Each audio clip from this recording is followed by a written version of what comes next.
Namaste from the Royal Opera House in Mumbai. It's day 3 of the Tech Mahindra Global Chess League and the stakes are only getting higher. Maza aane wala hai aaj. I am as always joined by an incredible panel here.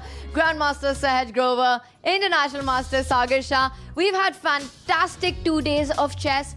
We've seen brilliancies, we've seen blunders, we have 2 teams that are at the top, we have 2 teams that have 0 points. Is this going to be the day where we see a flip in the script? Yes, the biggest flip that I can see, Tanya, is that we are in a new location. Nice studio, everything's cool, and I think it's going to be a fun time today. Every single day, Sahaj. So many exciting games we are able to witness here. And I think we are starting off with a very, very exciting match, which we'll just get to shortly, but really looking forward to it. It's going to be an awesome day of chess. And of course, we'll bring all of that up for you. But let's just rewind a little bit and set the stage from what happened yesterday. Agar aap logon ne hame nahi join kiya, to firstly, where were you? There was intense action all around. And there we've got our results. We started the day with a big win for the Upgrad Mumba Masters, 9-7 against the Fyers American Gambits. We then had the Ganges Grandmasters, though they lost on their icon board. The team went down to take Alpine SG Pipers 13-7. Quite a dominating performance. But you know, dominating we say, look at that scoreline in the third match. The defending champions, the 2 times winner of the Global Chess League, Triveni Continental Kings, they're making a very strong case for their repeat, for their hat-trick, winning 15-3 against the PBG Alaskan Knights. Did you see that coming? No, I think Triveni are looking so good in this tournament, and as of now, they won both the editions of the Global Chess League, and I guess they're one of the favorites in this edition. They are one of the favorites, but another team making a big case for themselves is the Upgrad Mumba Masters, the home team. They have been on fire so far, and what a day of action it was. They won both their matches, and if we go into the action that happened, I mean, you know, they say chess spoke for itself yesterday. Absolutely. It was insane, this one, but I was very impressed with the Triveni Continental Kings victory yesterday, and I'm so excited for what's going to come today because it just builds up the narrative. And there we see this one, the matchup between Fyers American Gambits and the Upgrad Mumba Masters, and Sahaj, Tanya, the game played by Shakriyar Mamidyaro. Oof, what a game that was. I think he performed, amazing with the white pieces, destroying rapport in that creative fashion like he usually does. And he was the player of the match, the mighty shark. What a game it was by him, you know. Again, a vintage masterpiece, attacking true to style there. Shakriyar Mamidyarov getting a win. He's definitely proving himself to be one of the absolute top contenders in this tournament, to be maybe perhaps even the player of the tournament here.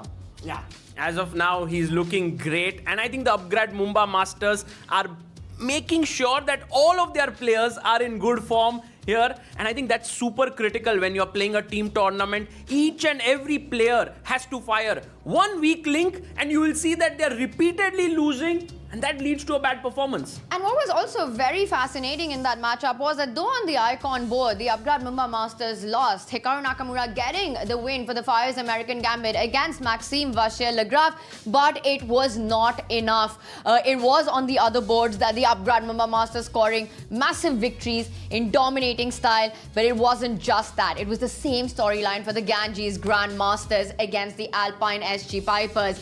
Even though Fabiano Caruana did get the win against Vishy Anand, it was the youngsters, it was Raunak Sadhwani, it was the women boards, Polina Shivalova getting the job done for the Ganges on the other board to get that 13-7 victory. Absolutely, and let's not forget Sindarov, the World Cup champion, defeating Pragnananda with the black pieces, helping his team to a 13-7 victory. Yeah, I think Sindarov is here unstoppable. He's looking so good, and he's playing on board 3. He could very well have been an icon board player, you know. So Ganges Grandmasters are lucky there, but I think they are hoping for, and look at that. They have the prodigy board here where Raunak Sadhwani struck gold against Leon Mendonça. and went on to become the player of the match as well. Exactly what he needed after the disaster that was on day one for the Indian youngster, for Ronak Sadhwani. A one-move blunder costing him the game for his team, and then comes back with a power-packed performance on his board, on the Prodigy board. The one thing I see is, we spoke about the first match. MVL loses. The second match, Vishy loses. But both their teams go on to win. The statement is clear at the Global Chess League. Every board matters. Absolutely, and if you have the black pieces, then every board matters slightly more, because then you get 4 points instead of 3. Oh, yeah.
Get ready for an action-packed day of chess coming out of the Royal Opera House here in Mumbai. And the one team that played like royalty were the Triveni Continental Kings against the PBG Alaskan Knights. 15-3. What a crushing and a crashing performance that was. Never really gave PBG Alaskan Knights a chance in that one. Top to bottom, it was a Triveni Continental Kings show. And I think with that performance, they made it clear that, you know what? The hat-trick is what we want in Season 3, their third consecutive title. But is it still too early to call them a big contender? For sure, I think, but they're still looking for their first win. I don't think PBG Alaskan Knights have won any of their matches yet, and they're looking for their first win, which could happen today. Yeah, and Gukesh has to fire for them, while Firuja is on fire, guys. What a player he is, beating Fabi and now Gukesh. Exactly. He's on 100% score, as is his team, and very deserving of the player of the match with the black pieces. What a powerful attack that was. Gukesh with white. It took one mistake, a misplaced knight by the PBG Alaskan Knights on that icon board, and it was enough for Firouzja to get that win. A 2 out of 2, 100% start for the Triveni Continental Kings. For the PBG Alaskan Knights in London, Sagar, they dominated the group stage. Yeah. They finished at the top of the leaderboard going into that final battle. But the interesting thing is they haven't repeated any of their players. It's a fresh roster, an absolutely 100% fresh roster for the PBG Alaskan But Knights. Tanya, what a roster. What a roster, but they it- have Gukesh, Arjun. But something is not working so far for this team. I think Sahaj has an incredible stat for PBG Alaskan Knights. Sahaj, if you want to just tell that. They have not won a single game so far. Game one? No game. Like out of 12 games that they've played, none of their players have won even one game. That's insane. Indeed, I mean, especially when you have Gukesh and Arjun in your team, it is something unheard of. But it happens, I guess. They've got to change the script and they've got to do it right now. This is day 3. It's going to be their 3rd match. They cannot afford to spiral further down into the standings. And speaking of that, let's bring up our leaderboard as we set the stage for 3 epic battles about to happen right here very shortly. And there we have it. Keep an eye on that right column. The match points, super important. The 2 teams to finish on the highest number of match points will play for championship, will play the finals. And right now, it's Upgrad Mumba Masters and Triveni Continental Kings with a perfect score right there. And 2 teams at the bottom, the Alpine SG Pipers and the PBG Alaskan Knights, yet to get on the leaderboard. And I've got a question for both of you. Sagar, I'll start with you on this. If you are right now talking to Fabiano Caruana from the Alpine SG Pipers and Gukesh from the PBG Alaskan Knights, how are you pushing them to rally for their teammates today? No, I mean, the best thing that's happening for both these teams is that they're playing the leaders. So if you look at it, PBG are playing against Ganges. That's not a leader. They are on 3 points. But Alpine are playing against Mumba. So Gukesh, if I'm talking to him, I'm like, Gukesh, you have to do what your mentor has told you to do. But the problem is, he's playing against his mentor. He's playing against Vishy today. So, you know, he has to use all his learnings from Vishy, applied against him. So that's a crazy matchup there. And then Fabi, I mean, what to tell him? Yeah, he's playing really well. He did win his game yesterday. I think these players don't need any advice. They just need this momentum to start flowing. Good point. I think for Gukesh in this sense, I mean, I don't think Vishy has been in the best form either because he has lost both of his games on the icon board. And I think it takes some time to find your flow, especially when it comes to faster formats in chess. And that's what it is. Just keep playing and until it works. They have to make it work today. Is it almost fair to say that if PBG Alaskan Knights and the Alpine SG Pipers aren't able to get that much needed, their first victory today, it's almost impossible to see them to make it through to the finals? I mean, we're looking at top 2 finishes, losing 3 matches in a row. Is that absolute disaster? And then there will be 2 teams who are really doing well right now, like the Mumba and the Triveni Continental Kings. So, in a way, if you are on 0 out of 3, I think Tanya, Sahaj, it might just happen that you might not make it to top 2. So, it's a very critical day. Super important day for our team, especially the ones at the bottom of the leaderboard. But now it's time to set the stage for the action that's about to come up. I like where your head's at, Sahaj. The matchups that you're pointing out, just how important it is. Let's bring up what the roster looks like today, the action that's coming up, and look at what we start with. It is Vishy Anand's Ganges Grandmasters who've got 1 match victory so far against Gukesh's PBG Alaskan Knights. We'll follow that up with the Triveni Continental Kings taking on the Fyers American Gambits, and then we will end the day with the Upgrad Mumba Masters against the Alpine SG Pipers. But I think we have to touch upon what we see at the top of this roster today that we have, the fixtures in front of us. You mentioned it. It's going to be on our icon board. Vishy Anand against Gukesh. India has two world champions and they are going to be playing against each other, and it cannot get more exciting than this as an Indian fan. You know, I was down there in the fan zone today, and I was meeting people, and they were all like, "We are waiting for 5 p.m. We want to see Vishy take on Gukesh." And you know, they've played each other before, but never after Gukesh became a world champion. This is their first encounter. It's the matchup of the mentor versus the prodigy, the torchbearer of Indian chess, the legend himself, Viswanathan Anand, taking on the trailblazer, the current world champion, Gukesh Tomaraju. And of course, we will be breaking that match down further as the Royal Opera House gets warmed up with all the chess action, the celebration that is the Global Chess League. We've got fans here coming across. There's a simul going on. Tanya, this is my Narva. She's an IM. She's giving a simul here. So guys, if you just come here to watch the matches, you could very well play a simul against one of the top players. Yeah, yesterday it was Dubov who was doing a simul. Before then it was Jaws Pem. So many people are just, can just have fun here, play some chess. A lot of fun to be had on and off the board. It's a celebration of chess, Global Chess League. We come back with more fun on the other side of this break.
Buckle up, it's the showdown between India's two world champions on the icon board. It's all eyes on Vishy Anand for the Ganges Grandmasters, taking on Gukesh of the PBG Alaskan Knights. And to decide the colors, we head over to the match toss. Arohi, take it away. The marquee showdown, Gukesh versus Anand, is minutes away, and we are here at the center for the coin toss. We have Mr. Fyers Mishra from PBG Alaskan Knights joining us, along with Mr. Vishnu Prasanna for Navita Solar Ganges Grandmasters. Also joining us for the coin toss today, Mr. Sagar Shah, co-founder and CEO, Chess Base India, along with Mr. Bharat Singh Chauhan, tournament director, and Mr. Ashok, chief arbiter. Mr. Fyers Mishra will be taking the call.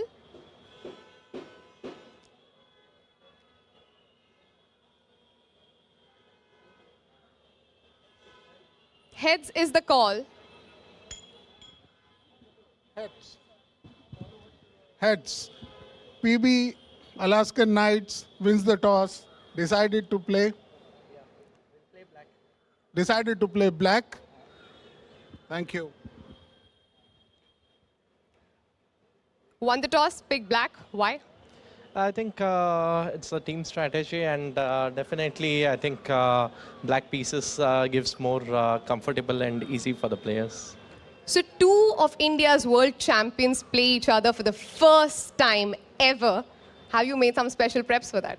I'm sure it's going to be exciting for the spectators. I'm also excited to watch the match, but of course it's clear who I'll be rooting for. All right, all the best to you. Thank you very much. Happy with the toss? Yeah, we were probably going to choose white anyway, so I think it turned out well. How are you all prepping for the big icon board today? No, we're excited for us, and I think they both know each other well, so it'll be an exciting fight for everybody to view. Is that going to be a focus for today, or are the other boards as important? I think we're relying a lot on the other boards as well, and I think everybody will have to show up for the team to win anyway. All right, all the best for your game today. Thank you. Thanks. That is it from the coin toss, and the news from the center is that the PBG Alaskan Knights have won the toss, opted black. Starting with the black pieces, yet to get their first win. Lots of questions to deep dive into that. I've got one for myself right now. Sagar Shah apparently is everywhere. Sagar bhai, ab wahan the, ab yahan ho kya raha hai? I just did the toss, I ran down, I came up, and I'm enjoying myself in the Royal Opera House, guys. और आपका T-shirt भी इतनी जल्दी कैसे change हो गया? Like, how is that? I have my t-shirt here as well. But today I'm wearing the Tech Mahindra Global Chess League t-shirt with a Mumbai 2025 on it. Can we get one of those as well? Yes. I think we all want that. Hey, you just have to go down there. There's a nice little kiosk there. You can get it. Done hai bhai, but what a moment now for the PBG Alaskan Knights, which means that they choose black. Starting on their icon board, all eyes on Gukesh with the black pieces against Vishy Anand, who will play white on that board. And there we have top to bottom. We've been seeing throughout the Global Chess League just how important each and every board is. And I want to go through all of this. I want to start from that prodigy board because we've got two players who are on a high right now, Daniel Darda and Ronak Sadhwani. Ronak Sadhwani, after yesterday, player of the match. Looking to face Daniel. How do we evaluate this? And I'd want you to make a case for each one of these players. So I think firstly, they are not just opponents, they are also really good friends. They work together, they know each other really well. In fact, they were playing bullet last night against each other for a really long time as well. So I feel that for Ronak, he has just gotten a win with the black pieces after that disastrous game. And for Darda, I feel that he drew his match and he lost his first game, so maybe he's looking to make his first win against Ronak. He is. Sagar, I'm going to ask you my next question right now. As PBG Alaskan Knights, bottom of the board there, a huge clash on the icon board. Where are you looking at them trying to strike to get their first win? I think Arjun, he has to strike against Vincent Keimer. Vincent has been a bit shaky. As you can see, the Ganges Grandmaster team entering with Vishy at the forefront. Vincent coming there. Sindarov, Shuvalova, Stavrula, Raunak and Vishnu with that flag of the team. And that's been the big thing for them. It has been Shavalova and Ronak getting those wins in. And look at that, the world champion in good spirits, leading from the front, right in front of Arjun, Lenia, Dominguez, Katrina Lagno, who's been a key player so far for the team as well. But the team has fallen short on the boards to get a match victory. Super important for them to keep their chances alive. How much is the pressure on Gukesh to score for his team today? I think it's huge because, for him, every tournament that he plays, he's thinking about, I have to prove myself, I have to play well. And I think today, maybe there's not as much pressure as we are thinking about it because he's playing against someone whom he deeply respects. So, he would want to win. But imagine in the worst case scenario, if Vishy wins, Gukesh will be like, okay, that's my Guru Dakshina.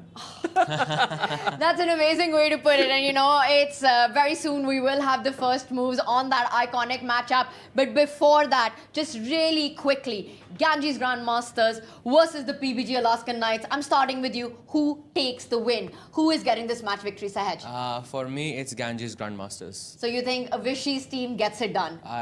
It's absolutely 100%. Sagar? Well, I want to go the other way. I feel that the PBG Alaskan Knights really need it. This win, as we said, they've lost both their matches. So I think I'm rooting for them. It's a fantastic battle coming up, and whether it is the Ganges Grandmasters or the PBG Alaskan Knights who get the win, chess will win here today at the Royal Opera House. We've broken the action down for you. बहुत बातें हो चुकी है, stage set हो चुका है. Players are in the arena. The only thing left to do is get to the chess. Don't go anywhere as first moves are coming up.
With calm minds, strong wills, and an endless resolve, the Grandmasters are ready to roar.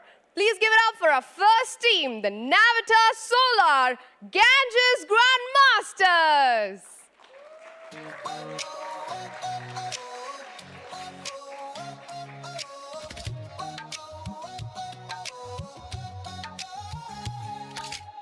Spotlights burning through the night, legends stepping into the light.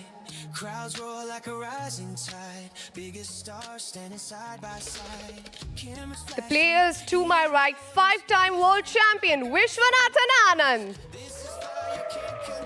Vincent Kaima, Javakir Sindarov, the World Cup winner, Stavrula Solakidu, Polina Shuvalova, and Ronak Sadhwani. And now it is time to call the second team for the day. With belief in their eyes and unity in their stride, the Knights march to put the opposition on the side. Please welcome the PBG Alaskan Knights. Spotlights burning through the night, legends stepping into the light. Crowds roar like a rising tide, biggest stars standing side by side. Cameras flash. Give it up for the reigning world champion Gukesh Dommaraju, Arjun Erigaisi, Lenier Dominguez, Sara Khadim, Katerina Lagno, Daniel Darda. And the coaches for the two teams, we have Mr. Swayans Mishra and Mr. Vishnu Prasanna. Thank you so much. All the best for your games today. And now for the first move, may I please call upon Mr. Madhav Nair, CEO Kuwait and Bahrain Bank, along with Mr. Santosh Nair, Senior VP Axis Bank. We also have Mr. Bharat Singh Chauhan, the Tournament Director, joining them.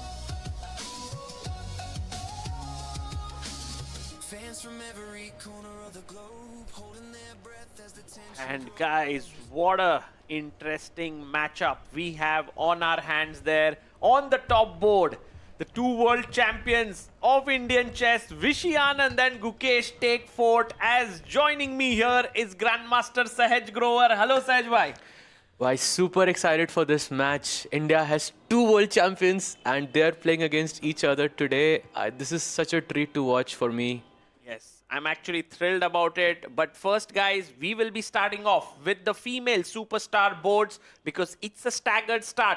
Two boards begin, then after 2 minutes, other two boards begin, and then finally, the top and the prodigy board begin at the last minute. So first, let's head over to the fourth board, Polina Shuvalova versus Katrina Lagno. There we see Stavrula making her first move, and Polina has started the game with 1 e4, and look at this, Sahaj bhai, if we can get the board here, you will see that actually her opponent has surprised her with the move d6. Katrina Lagno goes for this slightly offbeat system. Yeah, it's called the Philidor defense, and with bishop e7, very, very topsy-turvy line.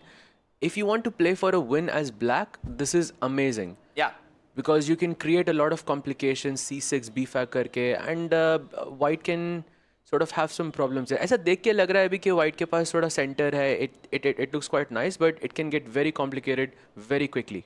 I agree. And that's the reason why Katrina Lagno has gone for this opening, guys.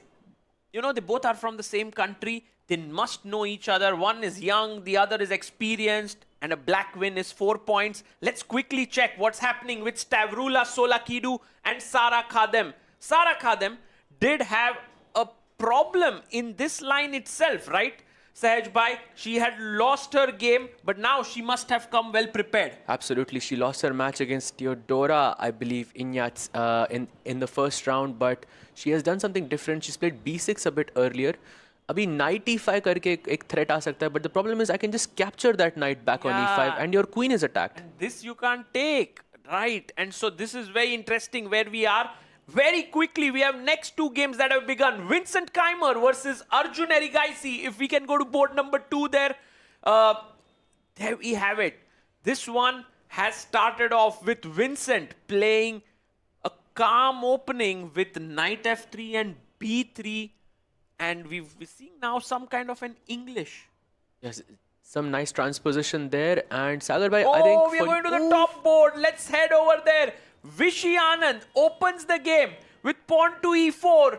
And we have Raunak Sadhwani playing against Daniel Darda with knight f3. Let's go to the icon board. Oof. Yep, and look at that. Gukesh going for the Taimanov system, well, Taimanov and Khan, and he's trying to play for a win against D3? Vishy. No, he went Let's D4. go, D4, proper game on the board. Why are we excited? Because the Open Sicilian is considered to be a fighting opening, and we have the Sicilian Khan. Oh my God, Amruta would be right now dancing.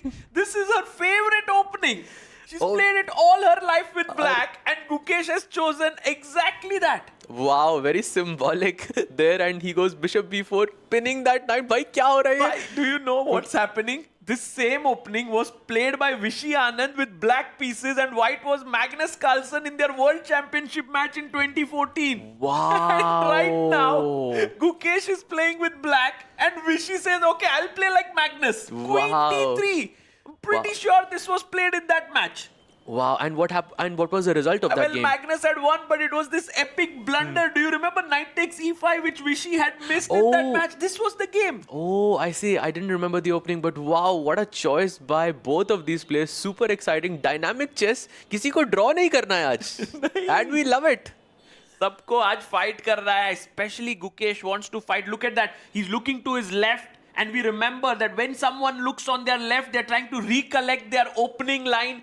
Bishop e2 has been played here, and Gukesh can play many different ideas. He can put his pawn on d6. He can castle. Knight can come out on c6. Knight can go on d7 to c5.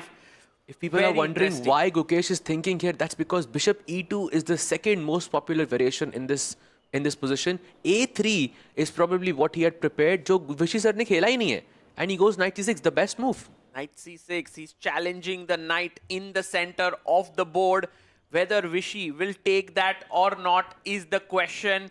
You know, knight takes c6, maybe not. It just helps black. And knight takes c6 के बाद, you can go with, I think, bc6 or dc6. Both of them seem quite promising. But I think Vishy sir will still have a sizable advantage there. But what I really like here, Sagar bhai, is just go short castle. Ignore it. Bhai, simple खेलते हैं. And if you take here, then don't be afraid of creating doubled pawns, because that means that all the dark squares are weak here, and so it would be a big price to pay even if you win a pawn. Exactly, double pawns है, but साथ में double bishops भी हैं हमारे पास, and we can see that. Oh, he took actually. Vishy took here, and Gukesh has now an option. इससे मारो या queen से मारो. And I think queen takes would be the worst of the lot because it just allows pawn push. Exactly, and the pawn on g2 is not really hanging. If people are wondering that, there's bishop f3, and you will just capture that knight on f6 and just be winning in the next move. Gukesh has played, he goes d takes e6, the best move in the position, and the most popular one as well. And an interesting fact actually, is position mein, even though the bar says white is slightly better, historically, black has outperformed white here. Wow. So that means that this is actually a practically perhaps nice opening to play for Gukesh. But now the big question, do you give up your bishop or do you place it back on d6, e7? Do you keep that bishop? I think you should go bishop e7 and keep your double bishop, because in Sicilian Khan, dark bishop बहुत important होता है. And you can follow up with e5, short castle, bishop e6 and so on. Yes, that could be a very cool thing. And guys, while we are seeing these scenes inside the Royal Opera House, right outside it, we see an incredible simultaneous exhibition happening with the players who have come there against Mai Narwa. Very strong player who's one of the ambassadors of this tournament. And she's not playing at the event, but she's making the others sweat here outside. So beautiful to see this atmosphere. Absolutely loving it. And Gukesh is still thinking. Actually, he has gone bishop d6 in that position. Oh, he played his bishop to d6 and Vishy quickly pushing his pawn to h3 bhai. Short castle karna in the next move because the h2 pawn was hanging. And I think Gukesh responds with short castling. I like Gukesh's time management so far. Let's remind everyone there is no increment until move 40. And Gukesh keeping that healthy 40-second advantage over Vishy sir.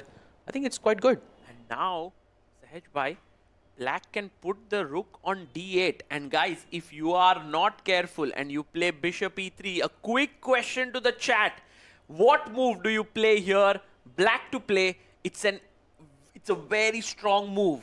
You simply lose the queen. Absolutely. It's a nice discovered check with bishop h2. And then you capture on d3 and black is just completely winning, yeah? Game over. Just game So over. these are some of the threats that are there and he plays it. He brings his rook to d8 and he's setting up this nasty trick here. I'm pretty sure that the queen will move to e3. And by the way, guys, look at the number of people who have turned up for this encounter between Vishy and Gukesh. There you see the crowd. Maybe, guys, you can quietly wave at us. And yeah, beautiful to see so many people coming in. Because, of course, this is an iconic game. You know, when will we see Vishy and Gukesh playing again against each other? So it's beautiful. This has never happened before, and this is definitely a treat to watch for everyone. And Vishy goes queen e3, sidestepping from that discovered check mentioned a bit earlier. But Sahaj bhai, now the idea is to push your f-pawn and get in e5 or f5. Gukesh must be careful about it. I was thinking, can we put our pawn on e5 here? Maybe, guys, look at this scene here. You will see that not only are there 6 boards, but there are also the team dugouts at the end. You have Vishnu sitting there, the coach of Ganges Grandmasters on the right, and Swayams Mishra, whose face is covered by the camera there, and the arbiters are on the left of your screen. The nice view there. By the way, Sagar bhai, Yes. looks like Gukesh already has gotten an advantage. How? With his last move, bishop e5, he has seized, I think, control of the dark squares. So now moves like f4 are not possible. And it definitely looks more comfortable for Gukesh. So what you were saying is, if, by the way, f4 was played here, that would have been a terrible blunder because of bishop d4 and you lose the queen. So that's the reason why rook d1 was played. And there we see Swayams Mishra and Vishnu Prasanna, the two captains of the team. So intense. So intense. They're looking at every single thing that's happening because they can give that feedback to their team players after the match is done. Absolutely, but sabki nazar yahi pe hi hai, Sagar bhai, because this is the match of the day for me. Match of the Titans, as they say, guys. And just if you remember, guys, Gukesh grew up watching Vishy play. He said it on record that his World Championship match in 2013 against Magnus Carlsen was something that inspired him immensely. And today, he's sitting opposite him, fighting. That quote, when your idols become your rivals, is so apt for this one. Wow, nicely said. And I think it is completely true just for this match for sure. And I think for Gukesh, this means a lot as well, because if he's able to take down Vishy sir with the black pieces as well, definitely I think that, you gain so much confidence. For sure. I mean, it would be something that would be really cool, but for Vishy as well, this is a very important clash.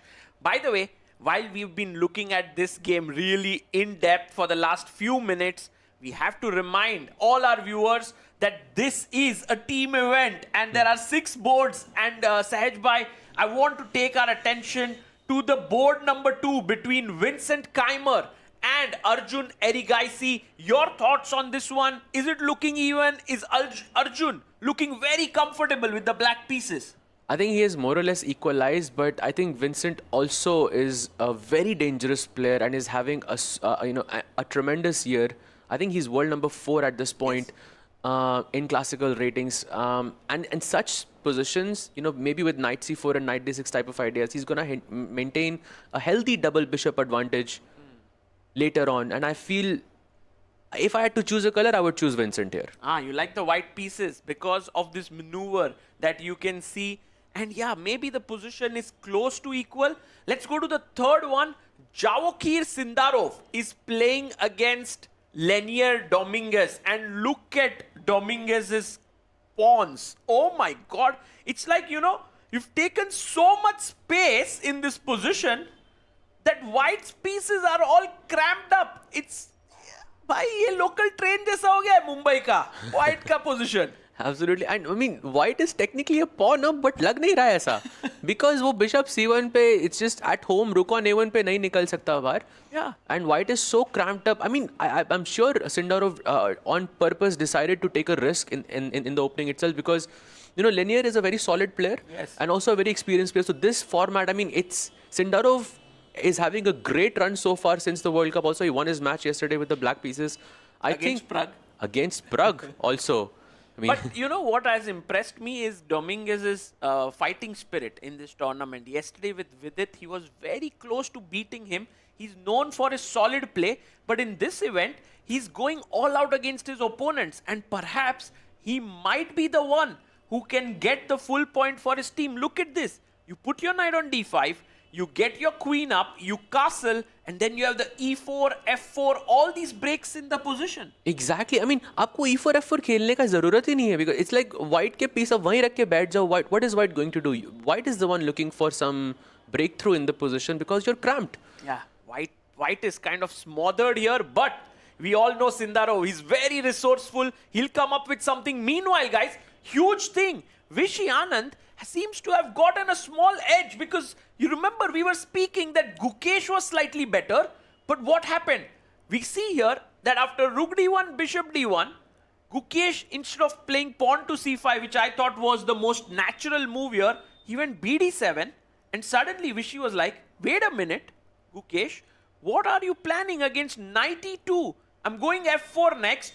Gukesh pushed his bishop back, again pushed back, and now b4 gaining so much space. Vishy Anand is looking good right now. Wow, this is such a comfortable position for Vishy sir here because Gukesh just lost 2 tempos. Yeah. Bishop जो e5 पे एकदम legend था, controlling all the dark squares. Now it had to go back to d6 and e7. In the process, you lost 2 moves and control over the dark squares as well.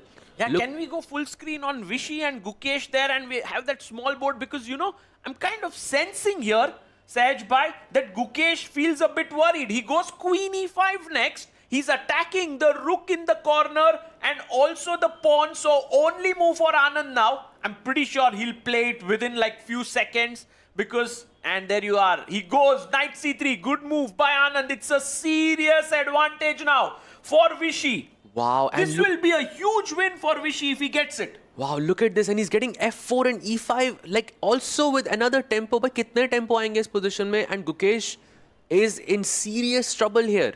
Yeah, this is looking very dangerous for Gukesh. He must tread carefully here. And it's his move what to play because as Sahaj Bhai just said, f4, e5 आ रहा है भाई. कैसे रोकोगे? Look at that bishop on d7. No, it has no squares to go to. Bishop on e7 has no squares to go to. I mean, this is the type of position where you really have to think a lot because one bad move can turn a worse position into a completely lost one. Right. This is one of those positions. And do you see Vishy there? He, you know, I've always seen Anand since he's been playing for, you know, like 3 decades. Whenever I've seen him on camera, he looks a bit nervous, a bit sort of something's wrong, but that's his style, guys. Don't mistake it for nervousness or something. He's just excited. He's feeling it. He's calculating all the lines in his head. It's just moving. For sure. And this is like a battle of their own, yeah, because they're both world champions and winning one game would mean so much. Oh, by the way, Sahaj Bhai, one of our viewers has pointed out there's a tactic with knight e4 here. Does that work? Because if you take queen e4, there's queen takes c3. And if you take knight e4, the rook in the corner is hanging. So does that work, knight e4? Wow, knight e4 looks nice, but isn't that queen pinned on e5 as well? Crazy. So what should white play? Just bishop b2 I defend and... Grandmaster बाजू में बैठा है. What a move. And that is a big advantage because now as you said, this pin is killing. Wow, there's some queenie 4 ideas in the next move, and you can lose something. But is this what Gukesh is calculating? I think he's calculating this. He's calculating now F5. He's seeing that if F3 is played, oh, I have Bishop G5 winning the game. And you know, Gukesh might be getting excited here. Has he played it? No, he doesn't go for it. He goes A5. A5, and now he's targeting that rook on A1. So rook को B1 पे रखना बहुत जरूरी है यहाँ पे. Correct, ये rook मर रहा है. You can also play Bishop B2, but the problem with Bishop B2 is that you will exchange another set of pieces. Which is actually to the advantage of black. क्योंकि भाई black के पास space कम है दोस्तों. So जितने भी pieces get traded, it's good for black. Exactly. But if also we are thinking about space, look at that Bishop on D7. That's a clear example of how black is struggling with space right now. And by the way, rook B1 played, Gukesh trades, he opens up his rook down the A file. Vishy now can push F4 very soon. Gukesh has to keep that in mind. He has to keep on making active moves or else he'll get crushed here. So what's the next move that Gukesh can make? Very tough. I think I would love to play a move like G5 here, just to not allow you to play F4. That's how desperate I am. Oh! Check में मर रहा है. Exactly. वही है. See, that's the problem, that I can take it with a check, but I would love to play G5 though, but I cannot. Like, I think Queen C7 abhi Gukesh इसलिए किया because he wants to play E5. Yeah, but no time, right? We'll ourselves go E5 or we'll go F4. What do you think? I think F4 looks really tempting क्योंकि अगर आपने E5 फिर खेला तो मैं F5 खेल सकता हूँ. Correct. And gaining even more space in the process. Right, and guys, while Vishy is leading from the front here, another good news for the Ganges Grandmasters. On board number 4, Polina Shuvalova is getting a serious edge and she has won both her games. Sahaj bhai, she's delivering once again. Wow, and Katrina Logno taking that risk early on, but it somehow has not paid off. And I would say still the position is kind of complicated. Yes. But look at the time difference. 5 minute ka difference between these two players, and without any increment is a huge problem for Lagno. The same thing happened to her yesterday as well, where she had a more or less an equalish position and she lost on time. And also these threats, knight takes pawn, pawn takes here, the knight is hanging, ye pawn thoda sa weak hai. It's not an easy position to play for Katrina Lagno, but if there's one guy who's kind of pulling it back for the PBG Alaskan Knights, it's on the prodigy board. There is Daniel Darda, who is actually trying to checkmate Raunak Sadhwani. Ye dekho, rook and queen battery along the H file. Wow, he just threw H5, H4 by sub-sack kar do, full attack mode on. Usually in chess we say develop your pieces, then create the attack, but yahan pe koi rules follow nahi kar raha hai. Bishop ko nikala bhi nahi hai. King is in the center, the rooks are on their original squares. It's a very original game that Daniel is playing. Exactly, very creative indeed. And now the pawn on H2 is the target here. And black can somehow, develop in the next few moves as well with E6, Bishop E7 and so on. Long castle bhi ho sakta hai is position mein. Correct. And the question for Raunak is, what do you do on the king side? Kya karenge? Yes, exactly. It's not easy for Raunak to make progress here. So Daniel Darda is someone who's pressing. And guys, talking about PBG Alaskan Knights pressing on board 2. Arjun Erigaisi is also kind of pressing here, I feel, because, said by look at this bishop, blunted by the 2 black pawns. This pawn giving space, the knight looking a bit offside. It's coming to G3. I like black's position. I think I would agree with you. I think the position looks amazing. However, still, there is a 2.5 minute difference between these two players. So that has to count for something for me. Because increment nahi hai aapke paas. That really, you pay the price for it at the later stage of the game. And by the way, look at Raunak's last move. Raunak Sadhwani board. Let's go to the prodigy board. He's come back with his bishop. He wants to move his bishop to the other side. Exactly. This is a sign that you accept that your position is really, really bad. And now going to the icon board. Guys, Gukesh has pulled back some things here because Vishy Anand, after Queen C7, where he had a big edge, had to play a move like Knight A4 to B6 or F4 as we were talking, but he went in a bit too soon. Unhone E5 push kiya and Gukesh was like, thank you Vishy sir, Knight to D5. I can now perhaps trade a few pieces. My knight is on a good square and now it's looking slightly better for black than what it was before. For sure. Looks like Gukesh is making a comeback of some sort, but he still needs to find a breakthrough. Like some G5 echo bike. I खेल देगा वो. He can play it because imagine take. If he goes G5, the E5 pawn can become a bit soft. You can attack it, but okay, it's a bit too wishful to think that would happen right now. Maybe H6 and G5, yeah? Sorry? Maybe H6 and G5. H6, G5, Sahaj Bhai going for this idea. Yeah, that could be a good one. But Sahaj Bhai, just let's put the bar and the engine aside. Just practically, do you think this position is easier for white to play? 100% yes, because black ka sirf ek hi piece hai, that knight on D5. Right. That's the soul of the position for Gukesh. If you can remove that knight from the equation, then I think Vishy is I think he's borderline winning for me. But that knight is... Look at Gukesh. Gukesh goes H6, guys. Planning for Sahaj's move here. G5, if that comes in, that would be something. But can we take? The knight takes knight. And then, of course, you must take with the C-pawn. Taking with the E-pawn would be dangerous. You have a huge passer here. So take here. And then white gets a queenside majority here. Exactly, but I would take on D5 if I can play B5. Abhi B5 possible nahi hai, kyunki wo C5 ka pawn is hanging. Correct. So I would plan it better, like I would go bishop E3 or something, king ko H2 pe. Khela. Oh, bishop E2, yeah. Nice prophylactic move, I guess. Maybe he wants to put the bishop on C4 later. Vishy is playing quickly, guys. He's at 10 minutes, 44 seconds. Gukesh is down to 8 minutes. This match is right now very balanced, except for this one game that is going in PBG Alaskan Knights' favor. Daniel Darda on the Prodigy board. Let's look at it. Raunak has made a huge error.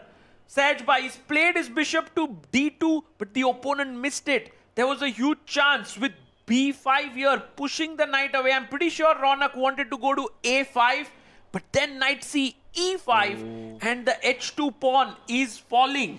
You know, the problem with Daniel's last move is that now you can never play knight E5. Yes. Because he just played E5. He just took the square of the knight, and ab Raunak is more or less back. Yes, he has this fantastic queen and knight and rook combination on the king side, but that's it. Iske alawa, he doesn't have more pieces that can join in on the action. Correct. And Raunak can go A4. A5, let's attack. He can start playing on the queen side, guys. Raunak ke chehre pe Raunak wapas aate hui.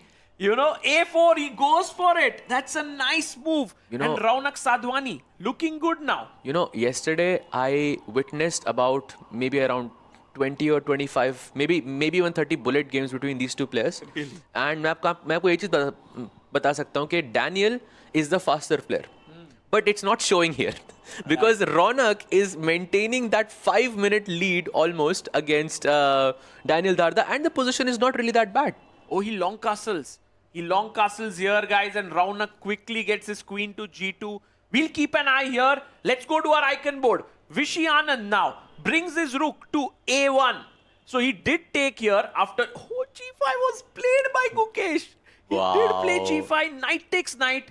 And now Rook A1, what a nice move by Anand. You have to give it to both of these players. They are trying to play for a win. They are trying to give us a result. And I really, really, really appreciate that as a viewer. I love it. I love it, guys. But I also am amazed at the way Vishy is keeping his control against Gukesh. Because after Rook takes Rook, Queen takes, the Queen can enter in from this side. And we've already said, these two pawns, if they start advancing, they'll get very dangerous. For sure. And B5, C6 looking super dangerous. Even Queen A8 looks really dangerous as well. So right now, if I just have to give you a roundup, guys, Vishy slightly better on board 1. Vincent slightly better on board 2. Javokir slightly better on board 3. Polina Shuvalova clearly better on board 4.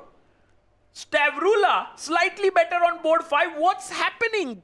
Ganges Grandmasters are doing incredibly well in this entire match. Let's go to Polina Shualova's board on board number 4. Look at the attack that's coming in. Knight F5.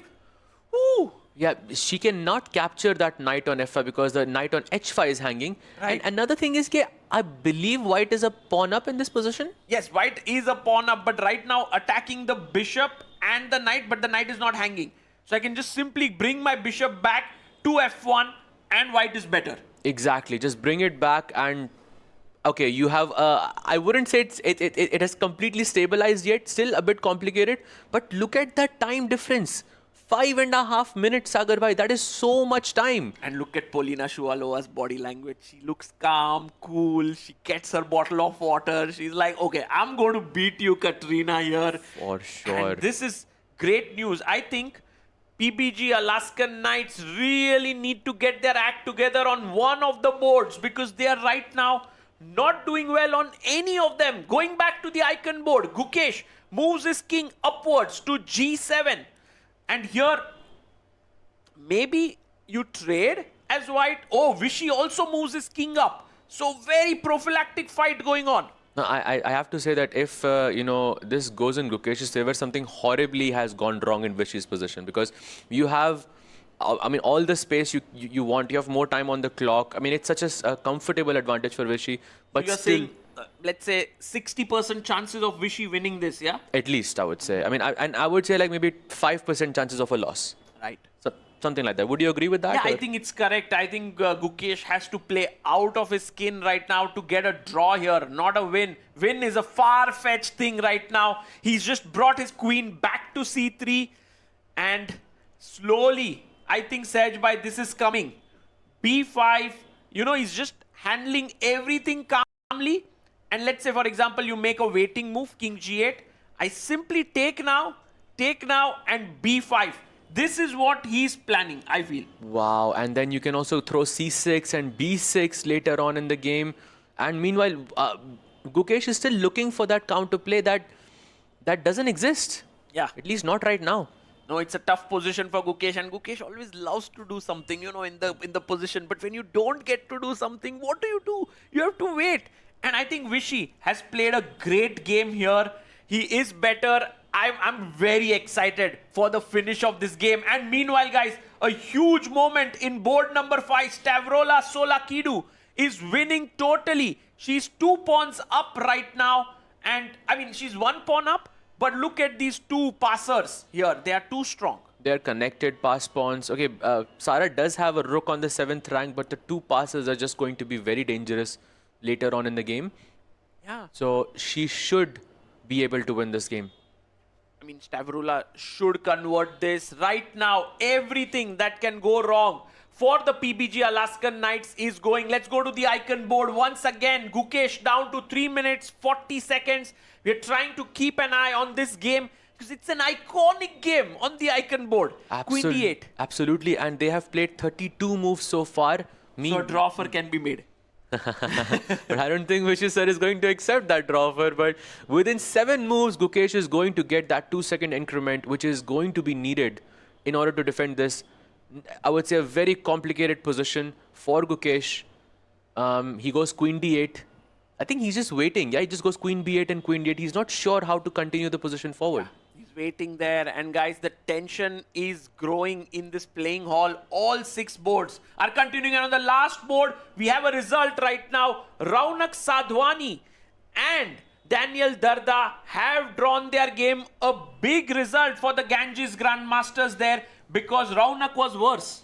Yes, but he maintained that extra time on the clock, and they ended up repeating, and it was a 3-4 repetition. I think a fair result for both players.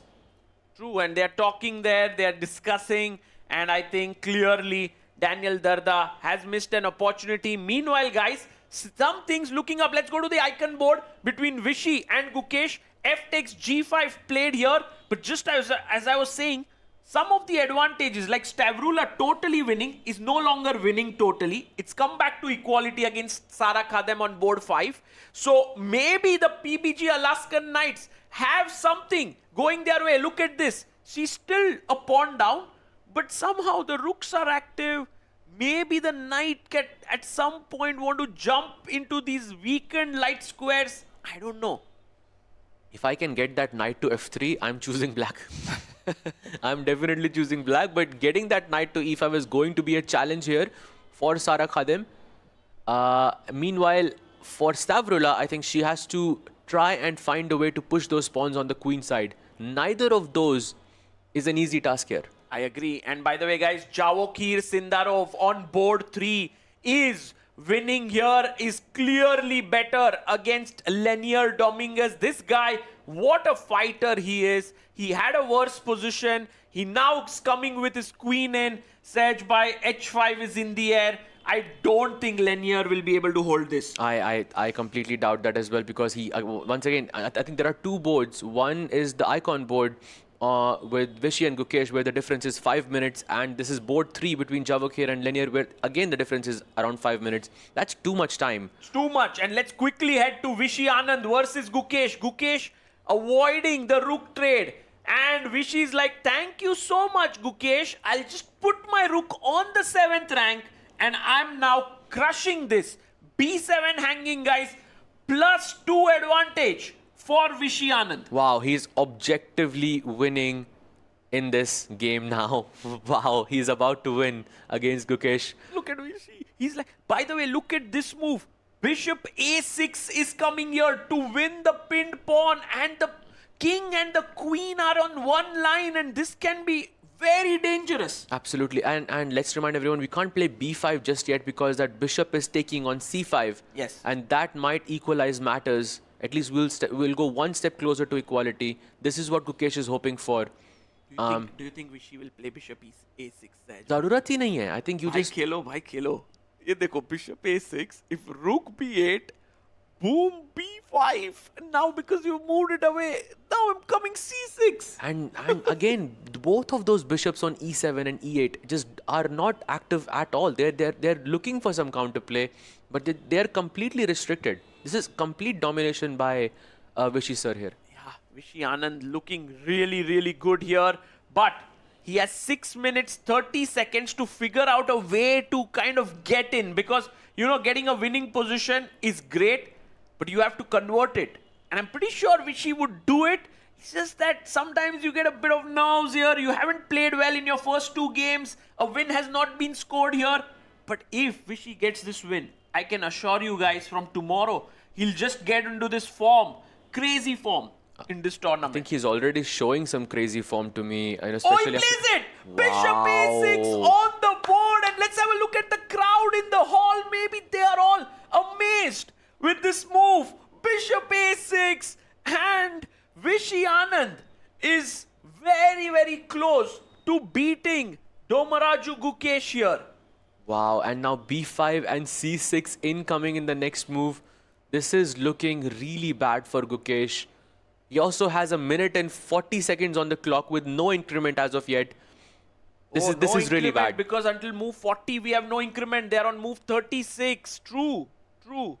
Wow, again, the two boards, yeah, board 1 and board 3, both of them being completely dead lost simply because of the time situation. And by the way, he's played his bishop to c6. Isn't the move b5 coming in here? b5, and look at this tactics. It's insane tactics. Queen to b8, and now Sahaj Bhai. It's a beautiful move. I don't know if it's easy to see. Maybe you guys can figure it out. He plays it.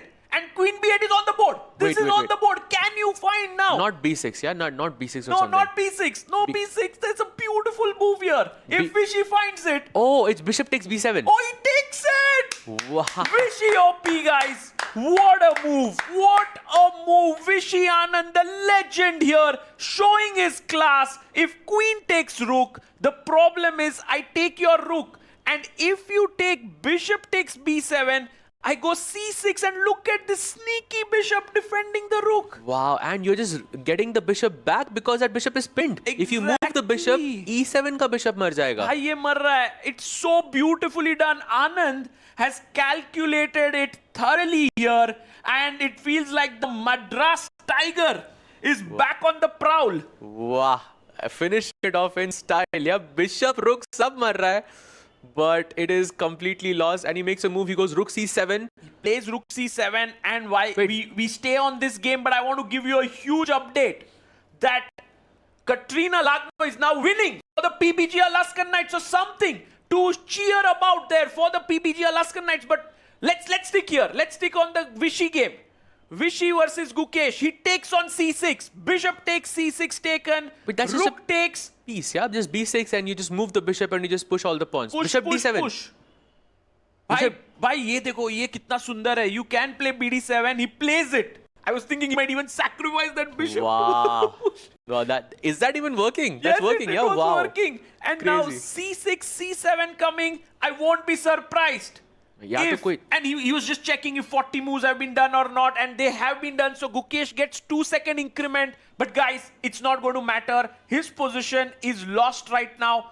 Vishy is winning. He goes g4. Bhai, look at this idea. If you go c6, then queen h8, and queen takes h3 check, maybe. Bhai, if you go here, boom. Arey, queen is there. Queen is Queen is there. That You doesn't can't work. even take it. Even, Sehaj's creativity is not working here. So bad is Black's position. You can go queen h8 and c7 ka kuch f4. I mean, you just try something. Yeah, but 12 seconds on the clock. He has to play now. He has to play. And he plays queen h8. वो खेला आपका idea, Sehaj bhai. But it's not working. Vishy's like, he's just making sure all the tactics work in his favor.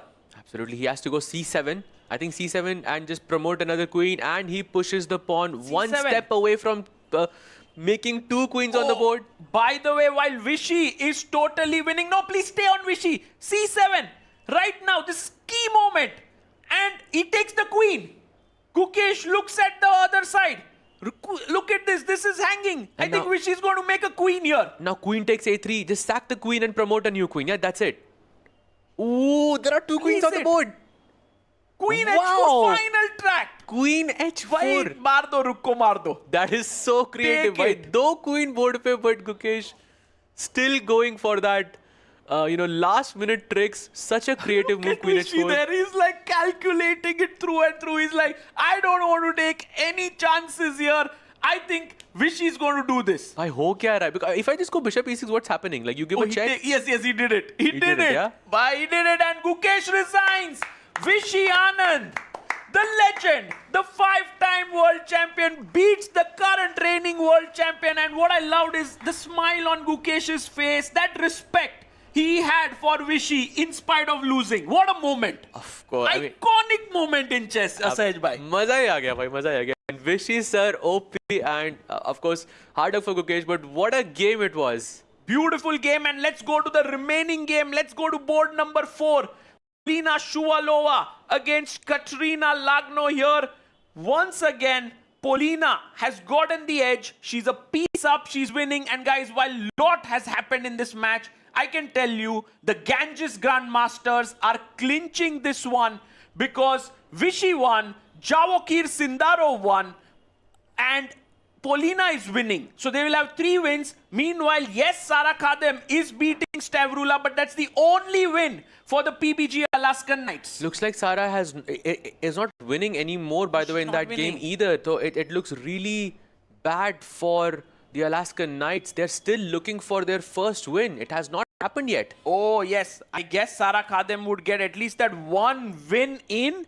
But apart from that, I think the Ganges, look at that. Vincent Keimer has a smile on his face. Vishy is happy. Vishnu Prasanna is like, we have it under control. And Polina Shuvalova wins it here for the Ganges Grandmasters. They've done it.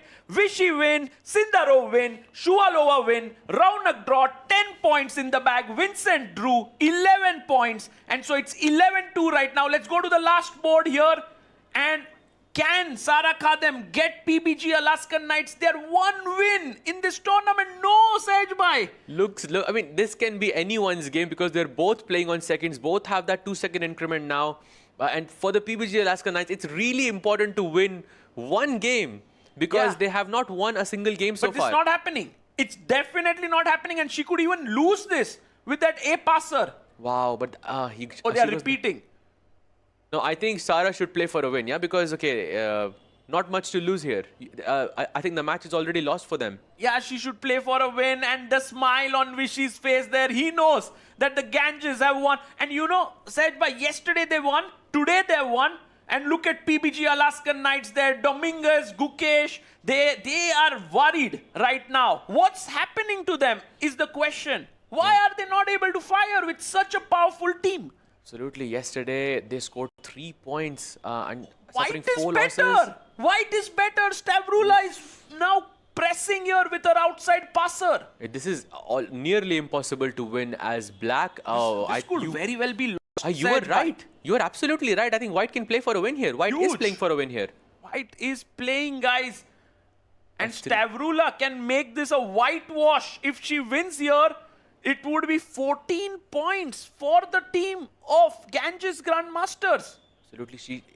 She goes knight b6, a4, and now I think she can just capture that pawn on a4 and just go for the draw.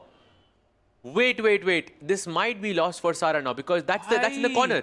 A6 pawn, don't push it because there's a check coming in and you will lose. Oh look no! at that. Pike kyun de diya? Pawn de diya. Oh no! Just the move that she had to avoid and now it's a draw. That Okay. was a big break. And look at Stavrula shaking her head there. She's like, what did I do? Maybe Sara has that win that, you know, it's a consolation win, but it's a win all right. She's winning. She's winning. That's winning for Sara. I You think know, this is the win that the team needs, I think. Yes. At least to make a comeback. Oh, somewhere. no. Oh, it's a draw. These tricky nights, it ended in a draw.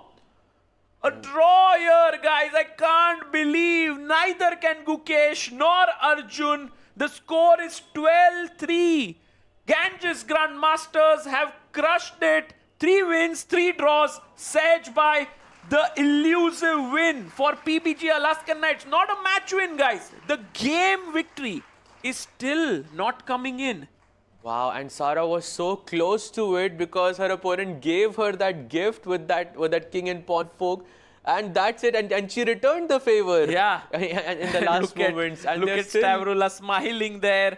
Also, Sara, you know, relieved that she did not lose that one, but of course, unhappy that her team did not do well. Meanwhile, Ganges Grandmasters feeling the happiness there. I think PBG Alaskan Knights really need to sit down together and get it back. You know, they have the power in their team. They have Gukesh, they have Arjun, they have Dominguez, Sara, Daniel Darda, Katrina Lagno. What a team it is. But somehow, they're just not clicking.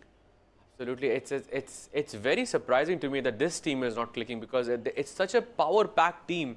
And I saw all of these plays in action, especially Darda I saw yesterday. He's such a fast player. Yeah. Super impressed by him. And of course, the world champion, Arjun, so many strong players. It's very sad. Yeah, very sad. Let's have a look at the team of Ganges Grandmasters. While the mood is pretty low here, you can see that the Ganges Grandmasters, even though not many are talking to each other, like Vishy and Raunak are talking, there's a calmness on their face. You know, they're like, ha, bhai, aaj ka din badhiya gaya. Yeah, absolutely. They're, I think, analyzing their matches, and that's already a good sign. You know, discussing their matches, discussing the strategies. First but match yeah, today was looks like it's been a finished. good day for them. The Ganges Grandmasters won match point 3-0 and game point 12-3. Can we show the arbiter there? Next match will be after half an hour approximately. Welcome again.